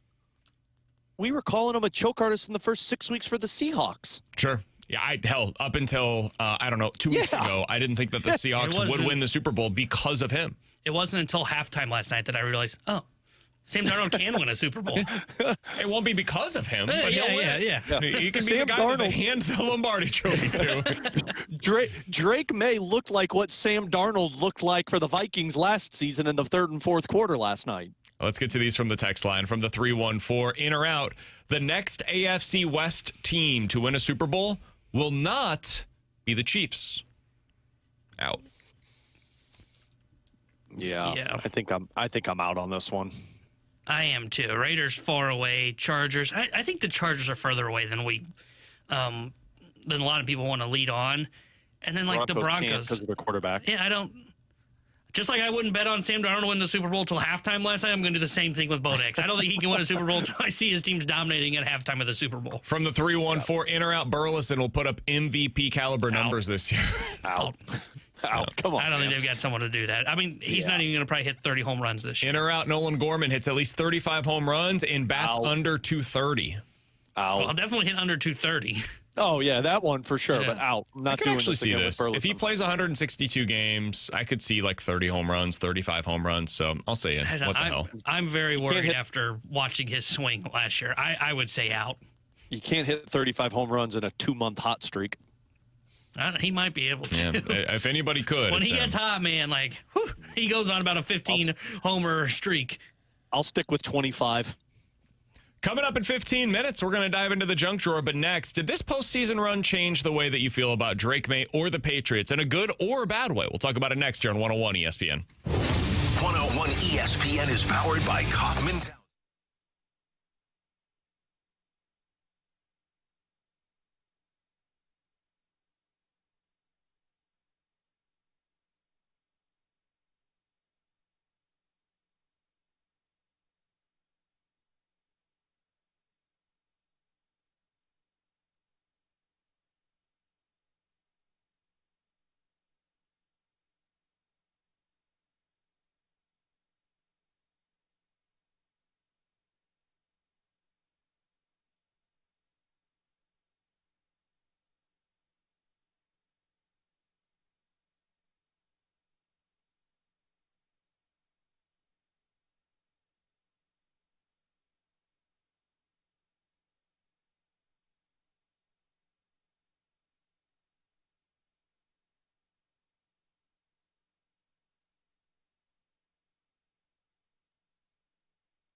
Hey, it's BK, and it's time to unlock your inner champion. The place to do so is with my friends over at Victory Men's Health. For me, that meant going over there, finding out where my micronutrient levels are at. They put together a personalized plan for me, and what that means is they send me supplements to my front door each and every month. They send them in discreet shipping, and it gets to my front door. I'm able to take it inside, and every day I'm ready to go. They've got it in packets for me. I don't have to worry about that anymore. That's what it meant for me. For you, maybe it's something completely different. Maybe it's erectile dysfunction or weight loss goals or low testosterone symptoms that you've been feeling. Whatever the case, they can potentially help you out with it over at Victory Men's Health. Check them out today. They're online at victorymenshealth.com. When you get over there, you can read about all of the different things that they have to offer. It includes vitamin infusions, a supplement shop, red light therapy, cardiovascular testing, and they've got 4 great locations to get it all done for you. They'll unlock your inner champion at Victory Men's Health and online today at victorymenshealth.com.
Tanner Hendrickson here with the Sports Center update brought to you by Saliga Heating and Cooling.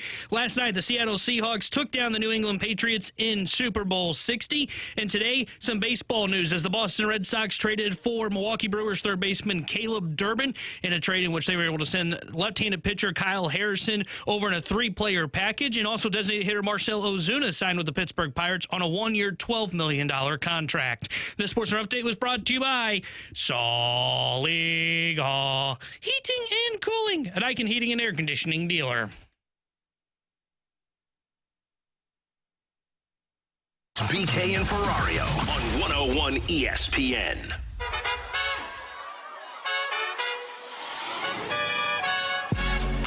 So how do you feel today about Drake Maye? The answer might be slightly different than how you felt coming off of that Chargers game, for example. That's okay. That doesn't make you a fraud. With new information, you can have new opinions on the matter. Alongside Tanner Hendrickson and Alex Ferrario, I'm Brandon Kiley. It's BK and Ferrario here on 101 ESPN. So, Drake Maye didn't have a great postseason. He finished the postseason with 6 touchdowns. He also had 4 interceptions, 7 fumbles, 4 of them were lost, and was sacked 21 times. Not all of those sacks were on the offensive line. A good number of them were, but not all of them were on the offensive line. He also held the ball too long at times, clearly didn't see the defense very well at others. They were able to win their first 3 games in large part because their defense was that good and the opponent couldn't move the football. Drake Maye was, as I said about Sam Darnold previously, a bit of a passenger in many of these games. He also made some big plays, especially with his legs. What he did against the Broncos with his legs, especially that final rush of the game where he's able to pick up the first down to seal that thing, kudos. Credit to him. They got the job done. I would say we got a little bit out over our skis on Drake Maye and how much of a finished product he was. I would also say this, I'm not in the least bit worried about him. I think that guy's a stud. I think he's going to be just fine. He was ahead of schedule this year. You look across that offense, the O-line is a disaster. The weapons are fine. Nothing more, nothing less. They're fine. And the fact that he was able to get that team to the Super Bowl speaks to his playmaking abilities. I would have him today as, at a minimum, a top 10 quarterback in the league, and I might still have him top 5. I think you can make a really strong case. If you put him into a better situation, I think he's still one of the top 5 dudes that I would want to build around. But I understand the criticisms. He's got small hands. He fumbles a lot. He made some really bad decisions, and he does hold the ball a little bit too long at times and takes too many sacks. Those are going to catch up with you. How do you guys feel about Drake Maye today compared to how we felt about him, either coming off of the season that was MVP caliber or just what we saw from him for a decent portion of the postseason? I'm in the same camp as you, BK. I have no lesser feelings on Drake Maye than I did prior to this playoff run. Like, I still think he is a top quarterback in the league. I was looking at it, Josh Allen those first couple of years, he didn't throw as many interceptions in the playoffs. I think he only threw 1, but he fumbled the ball 4 times in his 4 starts in the playoffs his first 2 years. So I remember the narrative with Josh Allen was that this guy, he's too much of a liability when it comes to postseason games. Man, I'm not saying Drake Maye is going to be Josh Allen, but man, this is the first taste of the playoffs for Drake Maye, and he's in the Super Bowl. Yeah, I would imagine you to get a little scrambled at times. Plus, I do think that offense needs a lot more upgrading for Drake Maye. Like, he's got pieces, but they're not anything to make his life easier. The offensive line struggled at times. He's got really nobody to go to when things are bad. So I look at Drake Maye as still a top quarterback. I think he's one of the top guys in the NFL and the AFC specifically. And I think when you put better pieces around Drake Maye, we're talking about how elite this guy can be. Yeah, I'm a little bit lower on him after watching him in the playoffs because his numbers were definitely carried by the fact that they went up against a soft schedule. No doubt. And seeing him against these better defenses makes me a little concerned of, okay, what happens if the schedule gets when the schedule gets tougher next year since they finished first place in their conference? Is he really going to be a guy that is a top 10 caliber quarterback? And I don't know on that. I'm more skeptical of that today than I was a couple of weeks ago before the playoffs started because he looks like the moment's too big for him. It looks like these defenses were able to really get in his head, and it felt like he was seeing ghosts. Now, maybe you guys are right, and it is, hey, that roster didn't help him at all. Those guys weren't getting open downfield. Will Campbell couldn't block anything yesterday on that left side. Really, neither could the left guard. Maybe that is why it looks so bad. I'm a little bit more concerned. I wonder if it is he's still a good quarterback. I won't take that away from him. Can he be a top 10 quarterback in the league, though? I'm not sure of that as of today. There are just so few guys that have success at a really high level in the postseason at his age. Mm-hmm. And that's my thing. Like, you look back at players that are similar in age to him that reach the postseason, it almost always looks bad, man. It almost always looks bad. So was it ugly? No doubt. Yep, it was really ugly for him. And there were times where he, like yesterday, I mean, we mentioned it. Chris Collinsworth said on the broadcast, I don't know what to say about that one. There's nothing to say. There's no reason to get that aggressive right now. Like, it's just, that was bad. But like CJ Stroud, he was terrible early on in his postseason career as a young player reaching the playoffs. Trevor Lawrence, disaster back in 2022. You guys remember that game? Absolute disaster by the him. one they blew? That's when I was out on him. Yep. I don't remember who they blew the lead to. Chargers, right? I don't know. Didn't they come back? They beat the Chargers, and then I don't remember who they lost to. God, what was the other one? Was it the Chiefs? It might have been Casey. Yeah, it was. It was Kansas City. Lamar, terrible in his first few starts in the postseason. Still is. So is Stroud. Yeah. Big Ben actually was not all that great early on in the postseason. His first couple of years had 10 touchdowns, 8 interceptions. We don't remember it that way because the defense was so freaking good. But like there are only 12 quarterbacks in the last 25 years that are 23 or younger and made at least 50 attempts in the playoffs. You don't see guys this young playing in the postseason, much less having success once they get there. So I'm very much not out on him. I think he's going to be just fine. It was a bad postseason, no doubt, but he just put together the 6th best postseason quarterback rating by any player under the age of 23. Who was ahead of him? Purdy is number 1. CJ Stroud 2, Mahomes 3, Mark Sanchez 4, Big Ben 5. And only 2 of those were over 100. This is not QBR. This is quarterback rating, where like 153 is the highest. I'm surprised Stroud was that high up there on the list because I feel like he's been awful in every postseason game I've watched. 4 touchdowns, 1 interception in his first 4 playoff games. That carries it. Okay.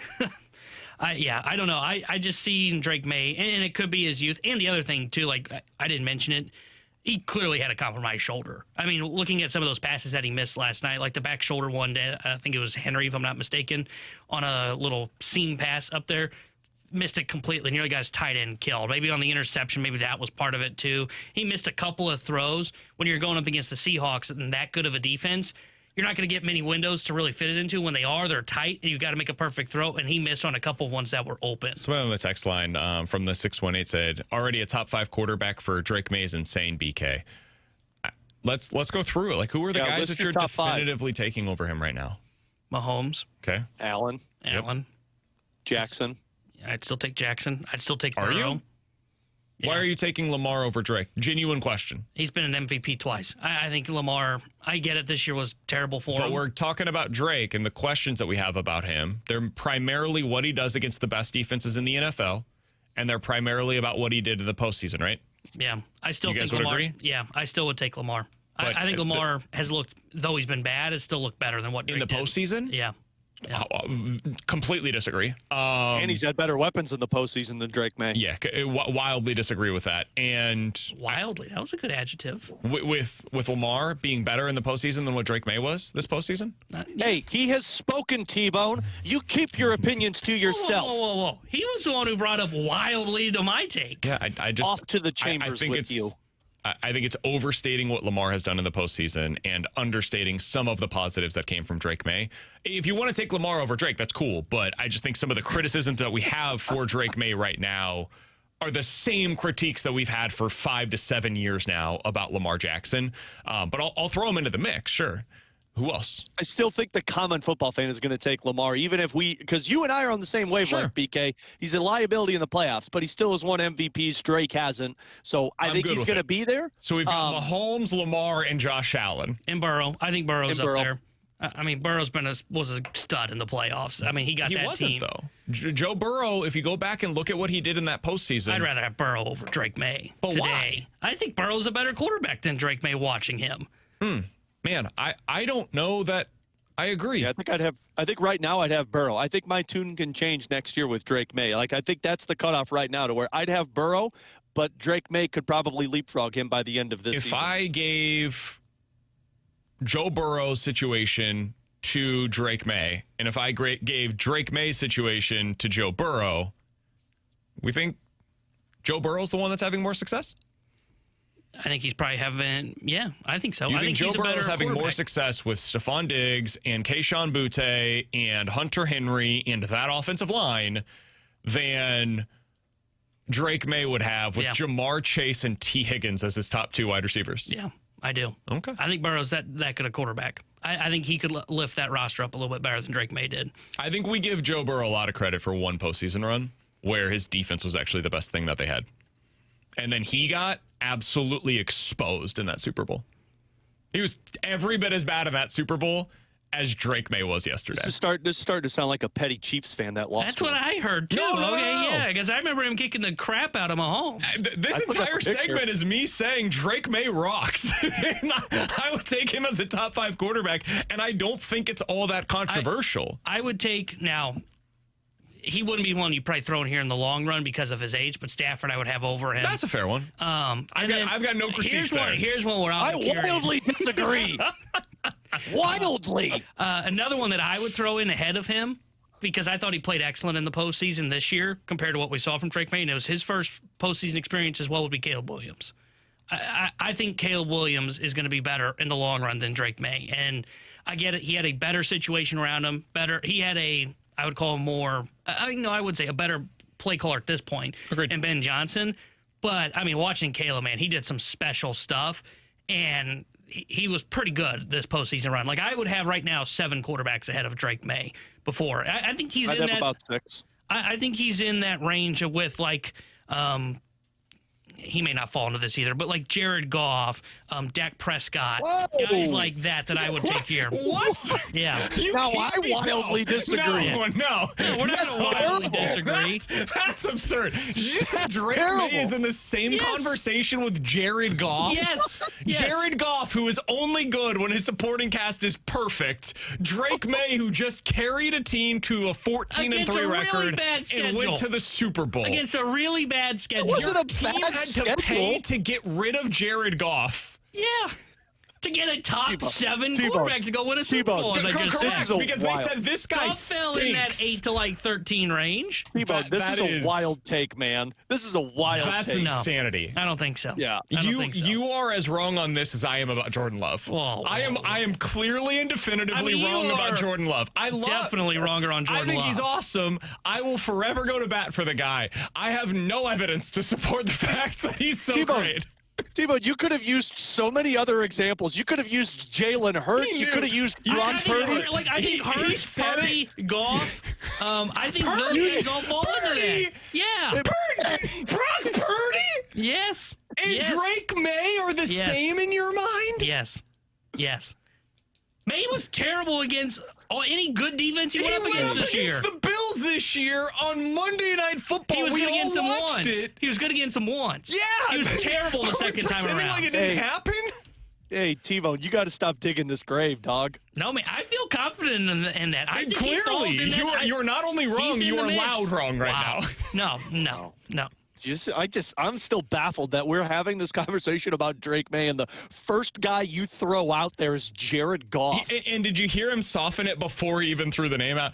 Maybe not. Maybe this isn't the case, but the Jared Goff and Dak Prescott, who T-Bone has hated for the entire time that we've done this show. T-Bone has been the guy that says, Dak is way overrated. What's he ever done? Meanwhile, this guy, Ferrario. this guy goes to the Super Bowl in year 2 as a starting quarterback in the NFL, and T-Bone's like, sucks. Put him in the Jared Goff, Brock Purdy, Dak Prescott category. You put that, But yet Caleb Williams is going to be above all of them. You put Drake. If we just flip the 2 seats, because I think the Bears were the 2. Am I not mistaken there? The Bears were the 2. If we flip the Patriots, who are the 2 in the AFC, with the Bears are probably a team that could be dancing in the Super Bowl, not winning it. New England's going home. They don't have the defense. New England's going home in the NFC. Don't flip the roster. Flip the quarterback. Flip the quarterback. Hell, flip the rosters. That's fine. The Bears didn't have the defense to be able to step up in that AFC. What you needed this year in the AFC was an offense that was capable and a defense that was outstanding. And what we learned is the Patriots' offense was just good enough. Just good enough. And nobody else had a good enough offense to be able to stand up to them. I don't think the Bears had the defense to be able to do that this year. I get what you're coming from. Like, Caleb, hey, man, you're not going to hear much pushback from me on Caleb. I think Caleb and Drake are in the same conversation. Absolutely. That is a different conversation than Jared freaking Goff and Brock Purdy. Get out of here with that, T-Bone. That's some nonsense. You want to talk about Stafford? You want to talk about Caleb Williams? You want to talk about Lamar, Josh Allen, Patrick Mahomes? All right, those are his peers or above him. Those are the guys that he's in the category with in terms of the talent that he brings to the table. Jared Goff, noodle arm Jared Goff, Whoa. Brock Purdy? Come on. I think we just spent our segment on the junk drawer, so we could just skip over to the 1 o'clock segment. All right, sorry. Off to the Chambers with his head. There was definitely tone involved. Definitely tone. I know. That's I'm why glad I I'm not in that studio today. Wildly was an interesting adjective to use. Not only interesting, correct. Coming up next, the junk drawer here on ESPN. Saturday, it's All-Star Saturday night. Coverage starts at 4. Your home for the NBA is 101 ESPN.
back. We're coming back, by the way. We're coming back. All right. I think we should talk more about how Jared Goff's a top 10 quarterback in the NFL. I had to let Ferrario know because he can't hear it in his ears. Okay. Oh, believe me, I can read lips, and what's going on in that studio right now is intense. BK, the king has still spoken. Look at who we played. Couldn't have been worse. No, I never had that kind of tone. No, this is from Pat in O'Fallon. Oh, well, good. Yeah. Thanks, Pat. Sorry. Thanks, Pat. I apologize. He does deserve a little tone back. I agree, Pat. How many quarterbacks would you start a team with today over Drake Maye? Oh, my God. Now I got to pull back up the list of teams. So I would agree with the ones that I said. previously. Who? Let's specify for the five that Jared we raised. Joe Burrow, Okay. Lamar, Okay. Josh Allen, Mahomes. Okay, that's fair. I would throw Stafford out just because of age. Sure, I he's mean, 100 years old. Yeah. After that, I would take Caleb. Okay.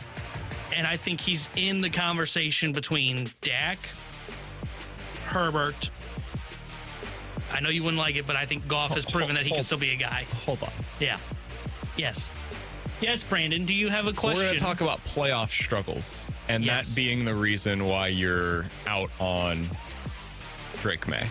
Yes. No, it's a And soft you- schedule, BK. Yes, thank you, Ferrario. And you just brought up Justin Herbert Yeah. as your answer. Herbert's been good against some decent teams in the regular season. He's been in the NFL for 6 years. I would hope he Yeah. has. Yeah, okay. And he has. Okay. Hey, What's he done in the the end playoffs? goal? What's the end goal when you got a quarterback and you're starting a team, right? You want to win the Super Bowl? Yes, sir. I'm not taking all of these guys that can't perform in the Super Bowl. Yes, sir. And at least my out with Drake May is it's his second year. I mean, I've let's seen be honest, enough of Justin if Herbert. I would just listed 4 quarterbacks ahead of him that are all in the AFC, it's going to be tough for him to go get to a Super Bowl.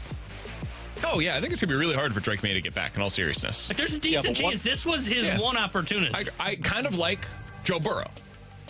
Yeah, potentially. Yeah. And Joe Burrow has I not still been think able. Burrow's a better quarterback than him. I have seen very little evidence of that. He's been hurt most of the time because they don't get offensive linemen. would you say- they draft wide receivers? Availability is an ability. I would. Okay, and Joe Well, Burrow ability's at is the end not of it. available very often. Yeah, but which that's the is team doing. a They bit of an drafted issue. Jamar Drake Maye Chase. might as well have not been available yesterday. He based on the was, way he though. played with his right shoulder He played and hurt the team. and went out there and had some level of success. Meanwhile, Joe Burrow this year appeared in all of 8 games. 2 years ago, appeared in 10 Excellent games. in all 8 games, by the way. Wouldn't go there. He had 7 yards per attempt this season, which was not particularly good. Taking what the with defense all of those gives weapons. him, Brandon. Okay. Somebody said, didn't you say the same thing last year about Jaden Daniels? Am I misremembering? I think Jaden Daniels rocks. I think he's going to be just fine. I always Good had point, long-term text line. questions about his ability Ability. Correct, yeah. He's tiny. He's real thin. I don't have that same concern about Drake Maye. I think he's just awesome and big and strong and just needs bigger hands. Unfortunately, the little hands are... That's what we can't fix. Well, that's a what Jared shut Goff down problem, Kenny too, as you remember. Kenny Pickett. Kenny Pickett, yeah. He flamed out quickly. Did you guys like the halftime show? No. I didn't watch it. Really? Wow. Yeah, halftime was the time to wrangle up the children and try and get them towards the bed before we could start the second half. So I was just all over the place with stuff. Plus, I mean, look, I heard it was incredible. I'm not a Bad Bunny fan. That's okay. Yeah. I don't like the music, so it was like I just wasn't that interested in it. People are never going to believe this. I loved it. Thought it was awesome. Loved every bit of it. Read a lot last night about kind of how it all came together. They were only allowed to have 25 carts to go onto the field yesterday. I don't know if you guys noticed this. Alex, you probably didn't because you didn't watch. Yeah, no. Social media. The grass. The people that were dressed There were as people. Yeah, I saw that. There were people that Yeah. were dressed as grass. The reason why they had to do that, they had to get creative because of the limitations placed on how many carts they could bring out. Because otherwise, if they were going to have actual props, they would have had to wheel all of those out. And they didn't have enough carts to be able to wheel out all of the grass that existed. I saw like 2 carts had grass on it. And then I thought, is that grass moving or something wrong with me? Yeah. So The it production value looked incredible. It was unbelievable. The production value was amazing. Set aside all of the nonsensical culture wars that we apparently have to have with all of this. Like, seriously, I'm being 100% real right now. I just don't even want to get into any of it because I don't care. Good. I don't like politics. If I'm just talking about whether or not it was a good show, dude, I enjoyed the hell out of it. It was really cool. And he put, and I would say this about wherever he's from, he put his culture on the map on a national stage and like put a ton of people that are relevant to him and to where he's from and what his upbringing was like, put them on a national spotlight. I thought it was great. The storytelling I thought was fantastic. It was fun. Luca was watching downstairs. He didn't really care about the game all that much, but I would occasionally be like, touchdown. And it didn't happen often, but occasionally I'd be like, a touchdown. He'd be excited. Halftime came on. and he came over, sat down, watched it, and then started dancing, and then was like hitting his hand to the beat. And he said, "Daddy, I'm doing what they're doing." It was great. It was great. Yeah. So we enjoyed it. Yeah, I saw a ton of people talking about it, and like I said, I've never been able to get into Bad Bunny's music, but hey, man, production-wise, from what I saw, anytime you put on an entertaining performance, that's all that really matters when you're talking about the halftime show. Somebody on the text line said, "BK, can you tell me any of the lyrics you heard?" Nope, but the music was great. Yeah. I enjoyed the beats were fantastic. I liked it. I thought it was fun. It was a bunch of dancing. It was a show. That was cool. And there was a real wedding that took place during it. Lady Gaga was a fun surprise appearance. Did not know that we were going to get a Ricky Martin appearance. T-Bone, are you familiar with Ricky Martin? No chance, right? No.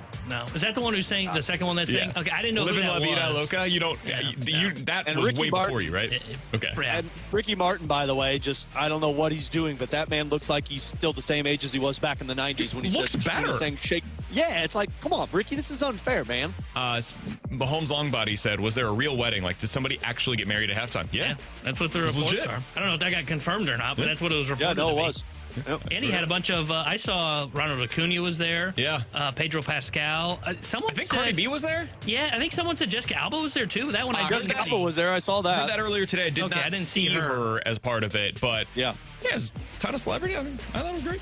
Coming up in 15 minutes, we'll dive into some NFL quick hitters with our final thoughts from the Super Bowl yesterday, get into some of the other stuff like the commercials, some of the other ancillary pieces and news that came along with the Super Bowl from this year. But next, it was a really important weekend locally for the college hoops teams. We'll talk about T-Bone's loss, the SLU and Mizzou wins, all of that next here on 101 ESPN.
Hey, this is Tim McKernan, and I am here with Seth Goldcamp of Design Air Heating and Cooling, and I have been a long time.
Lions team studio cams. Catch every show live on our YouTube channel or at 101ESPN.com. 101 ESPN studio cams. Presented by the Air Alliance Team Heating and Cooling. Getting the job done quickly, correctly, 100% of the time.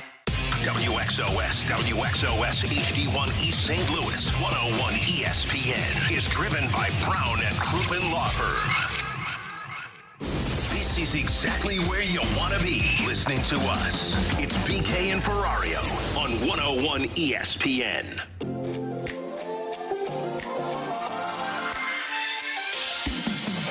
It was a big weekend in the college hoop side of things. Mizzou, we talked about earlier, they got a much-needed win on the road at South Carolina. Did so in convincing fashion.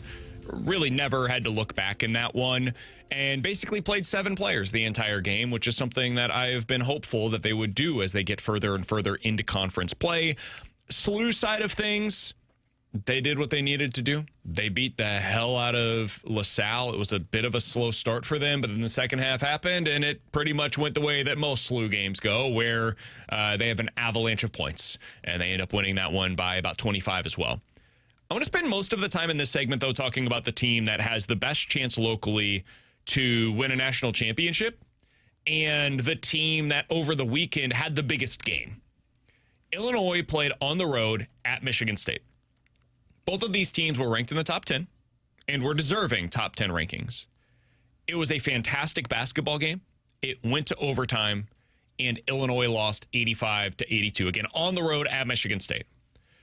The ramifications of this, Illinois probably has a tougher road now. They definitely have a tougher road, but they're probably not going to get a 1 seed. They're probably more of that 2 line. T-Bone, you are a resident Illini fan. You were locked in on this game from start to finish. What did you learn about Illinois in this game against Michigan State? Well, the fact that Wagler ends up going for 16 points, and that's deceiving because 10 of his 16 points came at the free throw line. From the field, he was 2 of 16 and really 1 of 15 until he hit a big just step into long 3-point shot attempt in overtime. And the fact that you're able to do that and only lose by 3 in overtime to Michigan State just goes to show you the depth of this team. Oh, and by the way, Boswell was out because he's dealing with his injury. Like, that's incredible to do that on the road. And really in a game in which they, even though Wagler played bad, for the majority of the game, they led the basketball game by 3 to 5 points, basically in that range. And it wasn't until late in the game that I kind of started to actually feel for the first time in a while, like, okay, they might lose that game. And that says something considering Wagler didn't play well. Now, one thing that does concern me moving forward long term, if you want to call it that, is, okay, Wagler's a freshman.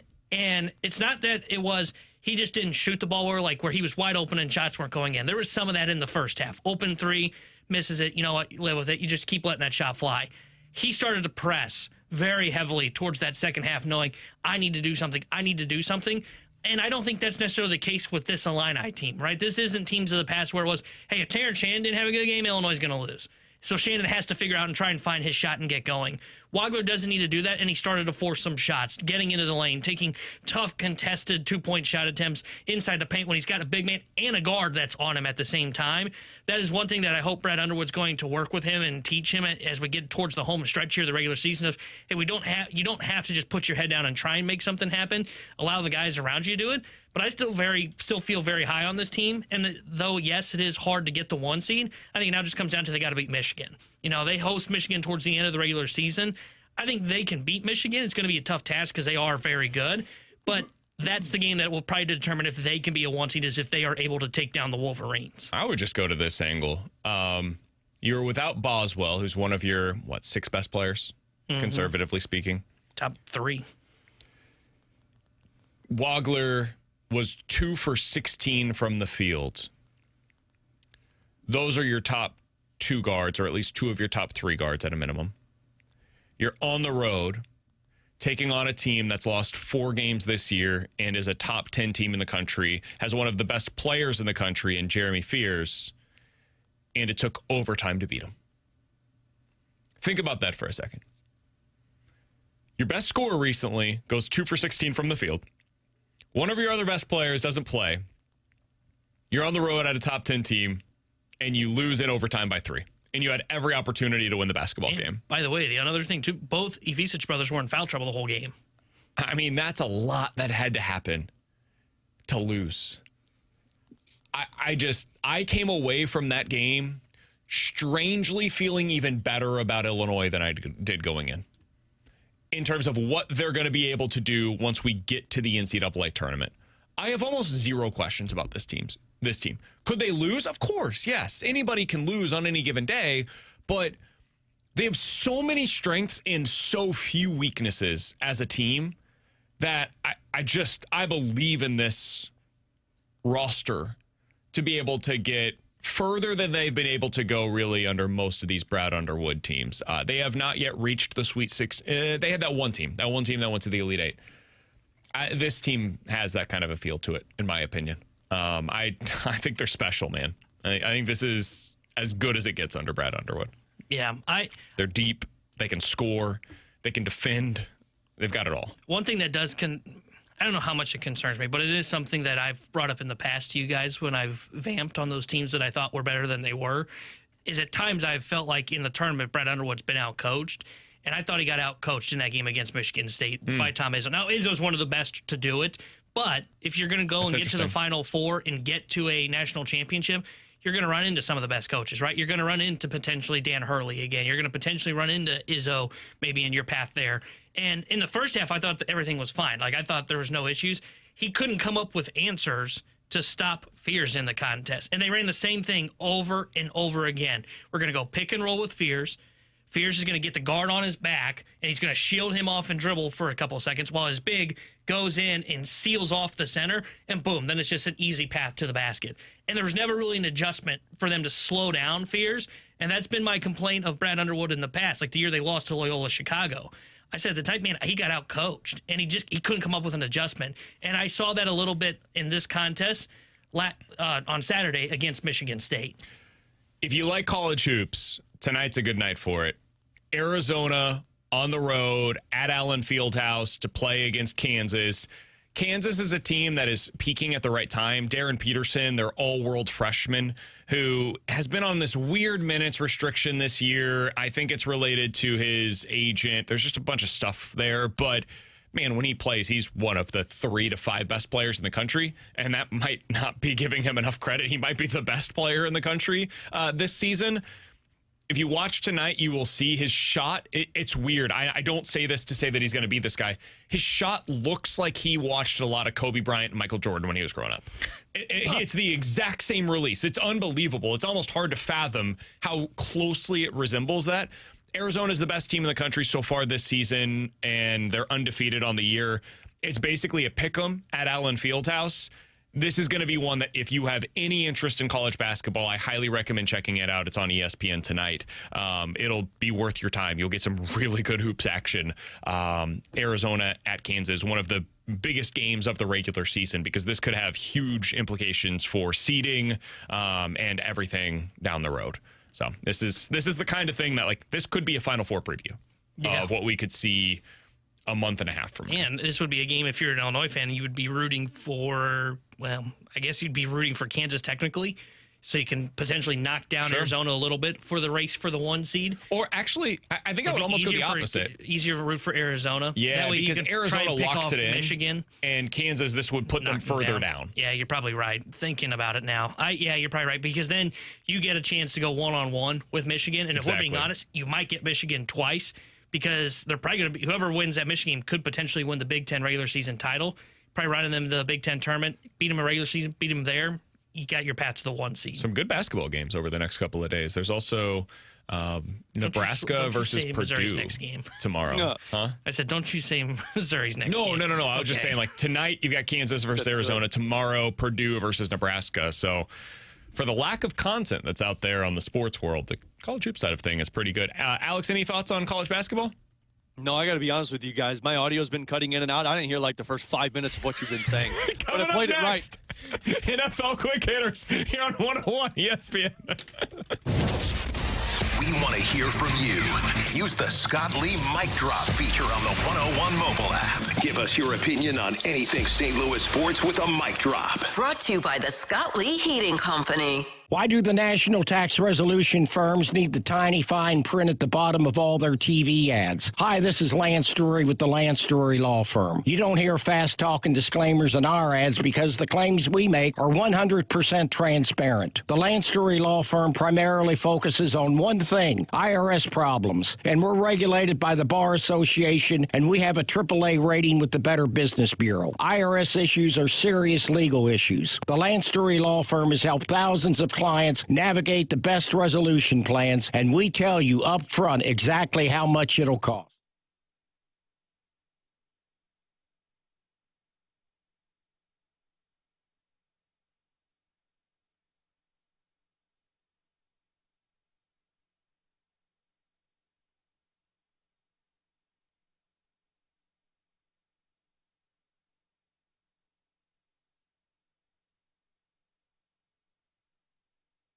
Alex Ferrario here for Dobbs Tire and Auto Centers, the real deal for real deals since 1976. You can let Dobbs' team of 600-plus tire technicians and auto service associates care for your family vehicles. Whatever you drive, they're able to help you out with locations all over town, and they'll help you choose the tires that you need. It's already sold at the lowest prices in town, guaranteed. Quality name brand tires that will definitely suit your family's vehicles and your family's budget. So check out Dobbs' Money Saver deals on new tires at gotodobbs.com. And with the most locations around, including their newest stores in Oakville, Missouri and Waterloo, Illinois, and there's going to be more added soon. Full-service tire and auto service has never been more convenient, so let the tire and service pros over at Dobbs take care of your family's vehicle. And be sure to check out Dobbs' Money Saver deals at gotodobbs.com.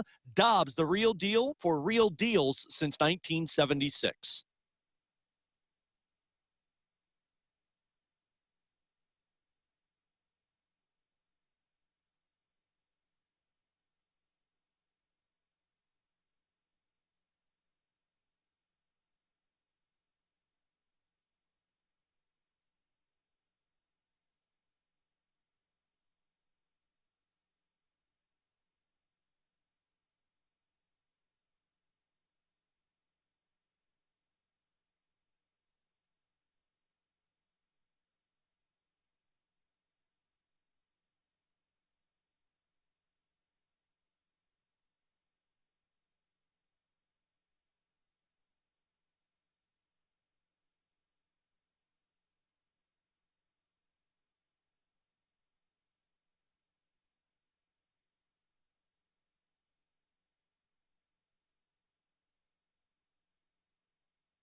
Alongside Alex and T-Bone on BK, it's BK and Ferrario here on 101 ESPN. We already gave our thoughts on the Super Bowl halftime show. If you want to hear any of that, go check it out on the podcast page, 101ESPN.com. And the free 101 ESPN app is where you go to find it. That's all sponsored by For Door Company. That 101 ESPN app, free to use. It is super easy to download.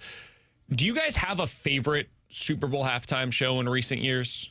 One that immediately comes to mind, because I'm sure for some people that was last night. For many others, very much was not last night. However you fall on that, that's fine. Do you guys have one that you were like, that is the one that I will remember most and that I enjoyed the most recently? Mine was the Eminem and Dr. Dre one. That one was, I mean, I remember the whole setup. I remember 50 Cent coming out. Like, that one for me was essentially my teenage years. That one and the Bruno Mars were the two that stick out to me the most. See, nothing really sticks out to me like The Weeknd. I kind of remember. I just remember some of the like iconic moments, because for the most part, I don't really like what they play at the halftime shows. That's not just from this year, but I would say the Weeknd's the one that stands out most to me because I've liked what the Weeknd has done in the past. I thought Lady Gaga was awesome. What she did for hers. I don't remember hers at all. It was Hers really is awesome. good. I forgot that Bad Bunny was in Shakira's one a couple of years ago. Yep. That was the other one I was going to say. Shakira and J-Lo was good, too. Prince is the one that a lot of people bring up. And that was before my time. Yeah, I was about to say you were really young at that time, but that's another one that a lot of people really, really enjoyed. Did you guys have a commercial from last night that stood out to you?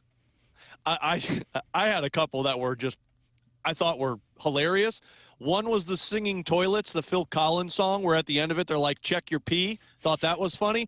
And then the tight ends with the prostate cancer. That one was well done. That was incredible. I was like, you got to be kidding me. I didn't know where it was going. And then at the end, I'm like, oh, my gosh. I enjoyed the AI one. I think it's Anthropic is the one that was running it, of like there shouldn't be ads in AI, where they had him with like the gym guy and he's like, I want to get abs in like 6 weeks. And he starts by telling him like an idea and then it's like trying to promote a gym membership because like, God, I could totally see that being what AI becomes. I don't know who the company was. I think it was one of those prediction markets, potentially.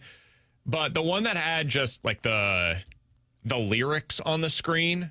Oh, yeah. Oh, yeah, the karaoke. It caught my attention because it was just so different. It was like, what's going on here? Something wrong with my TV at first. And so it catches your attention and then I'm locked in. I'm like, what's going to come next here? What is this all about? I thought that was clever. It wasn't, some unbelievable idea or anything, but I thought it was really clever to get me locked in. The Goodwill Duncan was one of my favorites. Yeah, that one was interesting. I thought that one was weird. I was like, what's going on here? It was a little weird, but it was a bunch of people from our childhood, Alex. Yeah. Just nostalgia. No, for sure. So Yeah. I liked that one as well. I also enjoyed... Go ahead, T-Bone. I said the Anheuser-Busch one that you're about to bring up, I thought that was very well done with the Clydesdales and the Bald Eagle. I really enjoyed the way that they did. I think it was Xfinity, the internet provider with Jurassic Park, or it was like, oh boy, the park's about to shut down, the dinosaur's about to get loose, and they, oh no, you just connect your internet and boom, here you go, and the park ends up being saved. It wasn't anything that was like special, it was just cleverly well done. It was Coinbase. That's the one that I was thinking of. Coinbase, that's what it was. It was a crypto company. Other news stories from the weekend, because we've talked a ton about the Super Bowl at this point. I don't really know that we have any other leftover thoughts from the Super Bowl itself. I'm surprised we squeezed as much juice out of it as we did. Do you guys think the Seahawks need to bring back Kenneth Walker? He's a free agent after this year. He's going to be one of the top 2 to 3 running backs on the market, most likely. They could franchise tag him. They could extend him. It's not going to cost them a ton of money. He's probably like a 12-ish, $10 to $12 million per year kind of a player. You guys think they should bring him back next year? I'd do it for another year. I don't know if I'd be franchise going any long-term extension. Yeah, I'd franchise tag him because I know Charbonnet showed a lot of signs of skill this season. He got injured towards the end. I think you're probably a couple years away from Charbonnet taking over. But yeah, I'd bring him back and franchise him, tag him for 1 year. I mean, he was incredible for you in that postseason. Be a $14 million cap hit for the 1 year if you decide to do that. Yeah, that's not bad. I would think you probably could get him at that or a little bit less, depending on the contract. If you give him a 3-year deal, you could probably get him at like $6 million cap hit this year. It'd be more expensive salary, but yeah, I don't know if it's a must. I think like if you, for some reason, if you don't want to go the franchise tag route, like without looking at the roster, I don't know if there's anybody else they have to. I don't think it's a must bring back Kenneth Walker. I think it's something you want to do. But if for some reason it gets too pricey, if he does go in free agency and you say, you know what, we'd rather go with another option, whether it be via the draft or we're going to look at somebody else that's on the market, then I would go that route. I don't think he must be back in a Seahawks uniform. I think I'd do it. I think I would just bite the bullet and say, you know what, let's go ahead and bring this guy back. He was so good for them in the postseason, and he brings that explosiveness. And I think if we learned anything from this postseason, man, that's what you've got to have on offense. You've got to have the ability to create those big plays. It's so hard to drive the ball down the field with 8 to 10 play drives consistently against the defenses that you're seeing in today's game. You got to have the ability to get chunk yardage like he did. I mean, it ended up coming back from a penalty, but he had that 50-yard run. He had, I think, 2 others that were 25 and 30 yards in the game. It was the first half. That's what you need. And I don't know that Charbonnet has that same ability. I don't think if you're a Super Bowl contender, you want to leave yourself open to the idea that we're going to go draft this next guy because it could work. Like we've seen teams find running backs in the 3rd, 4th, 5th round. The odds of you doing so, like you've got to get it right. It's like a 50-50 proposition at best. It could end up like, I think it was the Rams drafted Cam Akers, who was fine for a year or two before the injuries really took it, but he still even wasn't a great addition for the Rams. No doubt. Yeah. Other news in the NFL over the weekend. You guys see Travis Kelce's probably coming back? Oh, of course he is. Got to get some more money, man. Got one more year. Do you think that's a good thing for the Chiefs? Yeah, I think so, because I don't think it's going to cost you an arm and a leg, and I think you're still able to build. I think if you're the Chiefs, you hope that you can get 4 good games out of them at the end of the season, and that's all you really need. So, yeah, I would. I think I would move on. He was better this year, to be clear. He's better this year than he was 2 years ago. 2 years ago, you could really tell age was starting to catch up with him. I just think at this point it's time to just kind of go your separate ways. If you're the Kansas City Chiefs, go a little bit younger at the position. You save up a little of that money. I know he would take a team-friendly deal. I'd rather use that money somewhere else to upgrade the roster. I think it's time to move on from Travis Kelce. I think if he's willing to come back next year, you got to have him back. Yeah. He's a guy that helps you. And going out and using that money in the free agent market, like you're going to get, I don't know. Kenneth Walker. Well, they've got enough money to be able to do that. I'm talking about a pass catcher. The receivers that you can get for that amount of money, it ain't great, Bob. Like Alec Pierce is projected to get $25 million a year. Just to give you some perspective on what the wide receiver market is going into this offseason. Like I don't even think that's good. It's not going to be enough to get you like Romeo Doubs this offseason. Yeah, so I just bring back Travis Kelce. Just run it back. One other piece of news from the NFL over the weekend, and this was not good news. Atlanta Falcons rookie pass rusher James Pierce Jr. allegedly crashed his vehicle into one being driven by his girlfriend, a WNBA player. He then was resisting arrest. It was this whole big thing. He's facing legit jail time at this point. He's got a $20,000 bond that he had to post. There were serious questions about him character-wise coming into last year's draft. The Falcons decided to trade up for him and give up this year's first-round pick. I think that's the one that the Rams got, right? Yeah. And he had a really good rookie season on the field.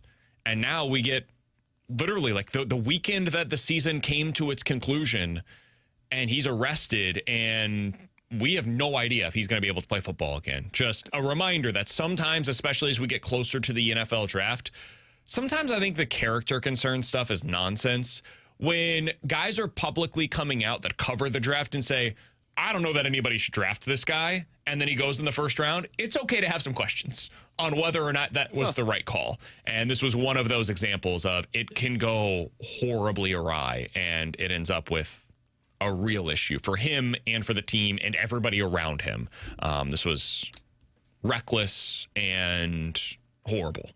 In terms of the event that took place over the weekend. Into his girlfriend? That's what he did, yeah. I believe he crashed into her car. Yeah. Like was trying to prevent her, according to the story, he allegedly was crashing into her car to prevent her from going to the police station to report something that was taking place. Yeah. So, yeah, gotcha. It was ugly. Yeah. I'd have concerns about my front office in terms of their drafting ability. That's why they're gone. Everybody's saying it. And when this came out, I mean, you mentioned the character concerns. There was a bunch of evaluators that were reported in pieces of, hey, character concerns, and people in the Falcons front office had major concerns about it. And he didn't listen to the people around him, and that's why he's fired as the GM of the Atlanta Falcons. Alongside Tanner Hendrickson and Alex Ferrario, I'm Brandon Kiley. Coming up next, how would you rank your top 3 spring training storylines for the St. Louis Cardinals? There are a lot of people that are finally showing up down there in Jupiter this week. What are the biggest storylines to follow? We'll talk about it next year on 101 ESPN.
Tanner Hendrickson here with the Sports Center update brought to you by Saliga Heating and Cooling. Seahawks win Super Bowl 60 last night over the New England Patriots, 29-13. Kenneth Walker named Super Bowl MVP. And a couple of news transactions today in Major League Baseball. Boston Red Sox acquired third baseman Caleb Durbin from the Milwaukee Brewers in exchange for left-hander Kyle Harrison in a 3-player package that went to Milwaukee. And designated hitter Marcell Ozuna signed with the Pittsburgh Pirates in a 1-year, $12 million contract. The Sports Update was brought to you by Saliga Heating and Cooling, an Icon Heating and Air Conditioning dealer.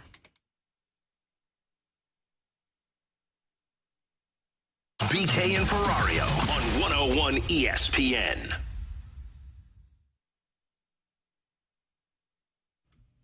This week begins spring training down in Jupiter for the St. Louis Cardinals. A lot of the people already down there. We will see more and more of those actual workouts taking place in the coming days and weeks. Alongside Tanner and Alex, I'm BK. You got BK and Ferrario here on 101 ESPN. What are the biggest storylines at this year's Cardinal spring training? I think I am willing to speak for all three of us and probably all Cardinals fans when I say the number one storyline at Cardinal spring training is J.J. Weatherholt. Oh, absolutely not. Who's playing left field? I don't know what position J.J. Weatherholt is ultimately going to be. I don't know if it's second or third. We'll see that a lot, I would imagine, in spring training, especially once we get to the actual games. But J.J. Weatherholt, just in general, what is he? Where's he going to play? How is this going to look? Where's he bat in the lineup? All of that, I think, is the number one story as we go into Cardinal spring training. Do you guys agree with that assessment? Am I overstating that, or would you agree with that? Nope, I'd agree. I think that's going to be the main reason why I'm watching baseball games this year is to see what Weatherholt looks like. Yeah, I'm with you. I think he's by far the biggest storyline for the St. Louis Cardinals. It reminds me of that first spring of Jordan Walker where he had a chance to make the team, and he ultimately did. All right, my second biggest storyline going into the spring. Libby, May, McGreevy, I think, are locked in as starting pitchers for this team. I do not know what comes after them. Palante, Leahy, Dobbins, Fitz, I think all of them have a chance to be up here at the big league level and be a part of your opening day rotation. I do not know in which direction they will go, though. So to me, figuring out how they finalize that rotation, whether it's a 5 or 6-man and who is a part of that, is the second biggest storyline going into spring. Do you guys have something else, though, that stands out to you that's above that? Or do you agree as the rotation being the second biggest storyline in spring camp? I got something above that because the rotation/pitching depth development was kind of my third one. Okay. My second one was Ivan Herrera as a catcher.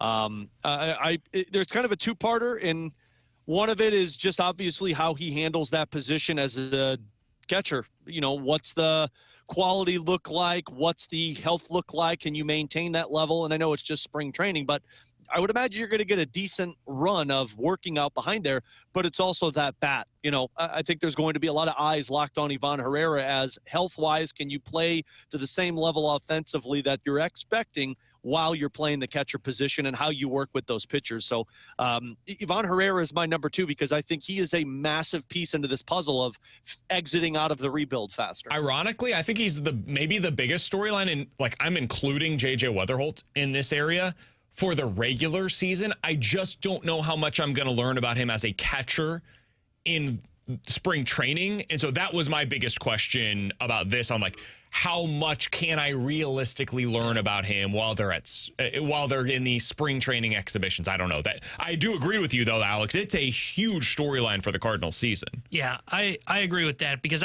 the one thing I want to see from him is like, how is he calling a game? Like, though we can't see that when we're watching the game, you'll pick up on it, right? If he's not a good game caller and the Cardinals get tired of it, because then they will potentially pull him from behind the plate. The one thing you will be able to get an eye on in spring training is how does he look in terms of throwing runners out? Because we do see guys steal bases at second base. So to that, I think you'll get a good idea of if this loose body thing in his elbow was really the problem, or if that was just the thing the Cardinals used as an excuse to try and explain it away. I'm with you. I think the second biggest storyline for me is the rotation from like 4 through 6/7. And I find the most interesting player in the conversation is Kyle Leahy, because I think he's going to be a really good starter because of the repertoire he has, but you got to see it have success before you actually move to doing it. All right, I'm going to go to you guys for this one. You don't have a third? I've got some, but I don't know how compelling they are. Let's play our hand. Each of us will play it, and then we'll figure out who has the best one. T-Bone, I'll start with you. If you were putting this thing together, what would be your third biggest storyline for Cardinals in spring training? So who's in left? That's the biggest one for me. And the reason I think it's up there, if it was just, so who's the right-handed bat they're going to sign, I'd go, I don't really care. We'll see what Newbar looks like if he's even available in spring training. Why I find it interesting is who are the pieces that they put out there? Could it be a Thomas Sajaci? That's the one that I would circle. If it's for me, no offense to Jose, don't really care. Thomas Sajaci is one that I would find intriguing, right? Do they play him out in left field and see if he can become maybe their left fielder while Newbar is recovering from the 2 surgeries on his feet? I think that's the third biggest storyline in left field. I'm not trying to pitch this idea that it's the most exciting thing we've ever seen in spring training, but this is what you get when you're in a rebuild. Mm-hmm. I kind of showed my hand because Herrera was my number 2 in the pitching depth with number 3, but another one for you, how close are these other pieces? I do think spring training provides you an identity of, there's so much talk about Joshua Baez. What do you look like in this circumstance where you're maybe getting a little bit more reps? Some of these pitchers in your system, what do they look like? So I think that would be another one for me. But yeah, what you guys said was your number 2 was my number 3 in terms of the pitching depth and who fills that rotation out for you. So mine are kind of correlated. The guy that we heard the most about at Cardinals winter warmup was Victor Scott II. And we heard he overhauled his swing. It's going to be better. It's going to be more athletic. What's he look like? Is that real, or is that a manufactured storyline that we get every offseason where guys go to drive line, they go to all of this other stuff, and then you find out when you get actually into legit game-like situations, they revert back to what they were, or those changes just don't enhance who they are as a player. That's part of this. The other part, because I think Victor Scott maybe plays into it, maybe. Who's the leadoff hitter for this team? And that kind of goes back to T-Bone's who's in left. If it's Newbar, if Newt's ready to go, he very well may be your opening day leadoff hitter. He's probably the favorite to do so. If we operate under the assumption that I think we all kind of are, and that he's not ready for opening day, and certainly I don't think is expected to be ready for the beginning of spring camp. Yeah. Who is it? I don't know. And maybe Vic can play his way into that. Maybe it's Mason Wynn. Maybe J.J. Weatherholt. I don't know. But that's another conversation that I think will be interesting to see which directions they go with it in spring training. Because that's not really something that you can evaluate in terms of the numbers or anything. It's just who's getting the opportunities. Because they will have to show what they're kind of looking at and where guys can fit in the lineup. So that's going to be something that I'm looking for as well. Yeah, the Scott one on his swing is one that I don't know what to read into, because I remember, I fell for the Jordan Walker hype at 2023/2024 winter warmup. And then he put together a solid spring training. It wasn't anything to write home about. The slugging Great start, wasn't there. Terrible finish. Yeah, and the slugging wasn't there. But I wrote that off as, dude, it's hard to hit in that ballpark. The wind is swirling. It's impossible to hit there. And then it turned out, okay, so yeah, the swing wasn't fixed and Jordan Walker was still broken. That's why I just don't know how much we're going to learn on Victor Scott. He will be intriguing to see. And the leadoff one is one that will be interesting, because my guess is for the first half of spring, it will be Win one game at the leadoff spot, Scott at leadoff in the second. And if it's not those two, maybe it is Weatherholt. I don't know. By the time we get midway through spring training, we're going to know who their leadoff hitter is going to be.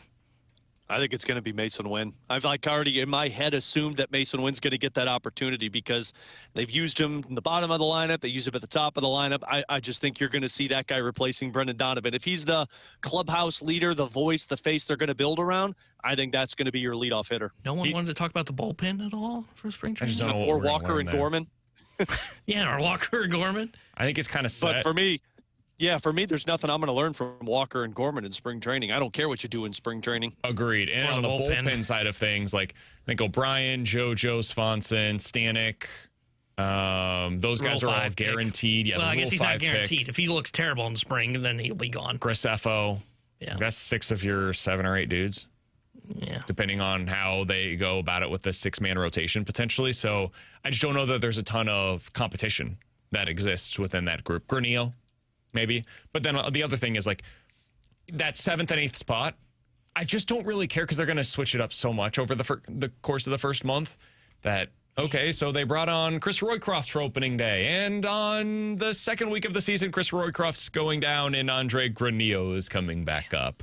And when Granillo goes down, Nick Rackett is coming back up. And so, Did you make that name up? No, he's on the 40, man. Oh, I didn't even know who that was. There. Yeah. Boy, I miss the days when we would have a conversation about spring. It's like, that last roster spot we're battling for. Now it's who's in left field. It's going to be different. Yeah. That's for damn sure. I miss the good old days. If you guys want to hear the latest edition of the Redbird Report, you can check that out over on the YouTube page, youtube.com/101ESPN STL. That is where you can also find the latest edition of the Last Minute Blues podcast and a two-part this week of the Super Bowl props for the spread zone. I'm going to go out on a limb and say if you didn't listen to that one, it's probably a little outdated at this point in time, but they'll have a new episode for you. Check it out, though. You can rewatch it if you're just really craving the spread zone. If they were right. Coming up next, we'll hit the rewind, give our final thoughts on the Super Bowl here on 101 ESPN.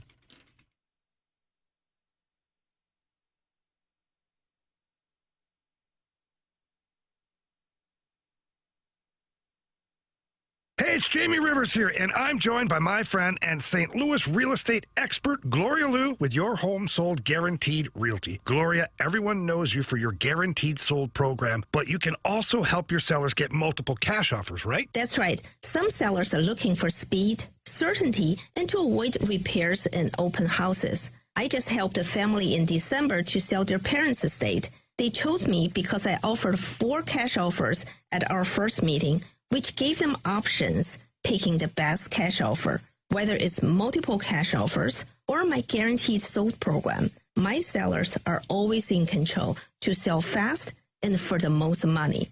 It's my guarantees and my buyers in waiting program that set me apart from other realtors. If you're ready to make your move without hassles, call Gloria Liu right now at 314-325-6888. That's 314-325-6888. Or you can always visit GloriaHasTheBuyers.com. Alex Ferrario back with you to talk about my friends at Classic Air Care, who, look, we're in February still. That doesn't mean we're out of the woods yet when it comes to that cold weather. We know how St. Louis works, right? You get a little taste of spring, and then you get that second winter, which might have a winter storm, might have more of that freezing cold weather. So that's why you need to call up Classic Air Care to check out your HVAC system. More work is ahead, and in February, if you got an older unit, well, right now, it's the best time to get a deal on an HVAC system, and Classic Air Care is throwing in a free water heater when you purchase a new system. They also have generators if you want to look into that, and they got whole home humidifiers for only $100, and you can check all that out over at classicaircare.com. Plus the incredible customer service. They've got 100 vans out on the road. They're open 7 days a week, 24 hours, 5-star service. You're getting the best over at Classic Air Care. Don't believe me? Check out the thousands of reviews like this one from Daniel. Griffin was on time, checked everything out, cleaned up after himself in a very professional manner, very thorough, had great personality. Only thing I needed done was to put on a new humidifier filter. I was very happy with everything that he did, and I will be using him for all of my appointments in the future. So schedule online. When you do so, just tell him Alex Ferrario sent you. Classic Air Care and classicaircare.com.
answers for your chance to win a huge prize. Find all the info and your chance to win free passes for the St. Louis Boat and Fishing Show, February 20th through the 22nd, right now at 101ESPN.com or on your 101 app. We're right back to more of it. It's BK and Ferrario on 101 ESPN. Let's run it back with a daily rewind on BK and Ferrario. Brought to you by Gloria Loom, your home sold guaranteed realty. Selling your home begins at GloriaHasTheBuyers.com. If you guys missed anything from today's show, definitely check it out on the podcast page. 101ESPN.com and the free 101 ESPN app is where you go to find it. It's all sponsored by Schaefer Door Company. Alex Ferrario's been doing the show from home. He did a fantastic job. Appreciate T-Bone for everything he was able to do today as well. I'm Brandon Kiley. The Super Bowl was last night. Yes, it was. Pretty much went exactly as Alex said it was going to. What did we learn in that one, Alex? That a guy streaking on the field is able to pick up more rushing yards than the entire New England Patriots offense. That's what I learned. Look, Seattle put on a clinic. I give them all the props in the world. Defensively, they're as elite as we thought they were. Sam Darnold was not a liability, which is something that surprised me.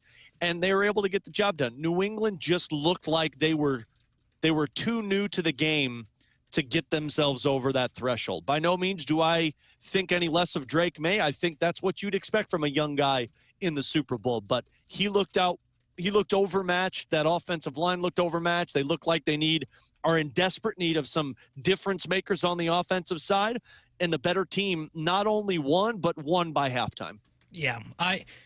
And in a year in which it was defined, BK would tell us about this all the time, and I'd kind of push back. No, you got to have an elite quarterback. And didn't realize till about halftime. Jared Goff. Exactly. Thank you. Didn't realize till about halftime that Sam Darnold was going to win a Super Bowl. That, man, it was about defense, right? In the running game to an extent, because Kenneth Walker was a big driving force for why they were able to get into field goal range for most of that first half. But, man, that defense, just unbelievable. New England had no answers. Drake Maye, he wasn't ready for the moment yet. And to be fair, it could be part of his weapons as well. The left side of that offensive line was terrible, but they weren't able to make adjustments. He didn't have weapons to throw to. It's kind of what we thought that Seattle would win, and they won a little bit more handily than I was expecting. Yeah, it was about explosives on offense and creating explosives on defense. Sacks, interceptions, fumbles, all of that. It helps you get to where the Seahawks were and then ultimately winning it yesterday. I'm not going to remember this as an all-time great team, and honestly probably won't remember it as an all-time great defense. A very good one, though, a complete defense, and they proved once again yesterday they were truly the best team in the NFL this season. Hey, Friday morning, you can help heat up St. Louis during the 26th annual Hardee's Rise and Shine fundraiser. Stop by any participating Hardee's in the bi-state area on Friday morning. You can grab a sausage biscuit or egg biscuit for just $1, and 100% of those proceeds will help heat up St. Louis, supporting the people in need in both Missouri and Illinois. That's Friday morning at any participating Hardee's. You can find all of that information online today at 101ESPN.com. For Alex Ferrario and Tanner Hendrickson, I'm Brandon Kiley. We'll talk to you guys tomorrow at 11 a.m. The Fast Lane's coming up next here on 101 ESPN. Join Alex Ferrario and Michelob Ultra this Saturday from 1:30 to 3:30 p.m. at Ballpark.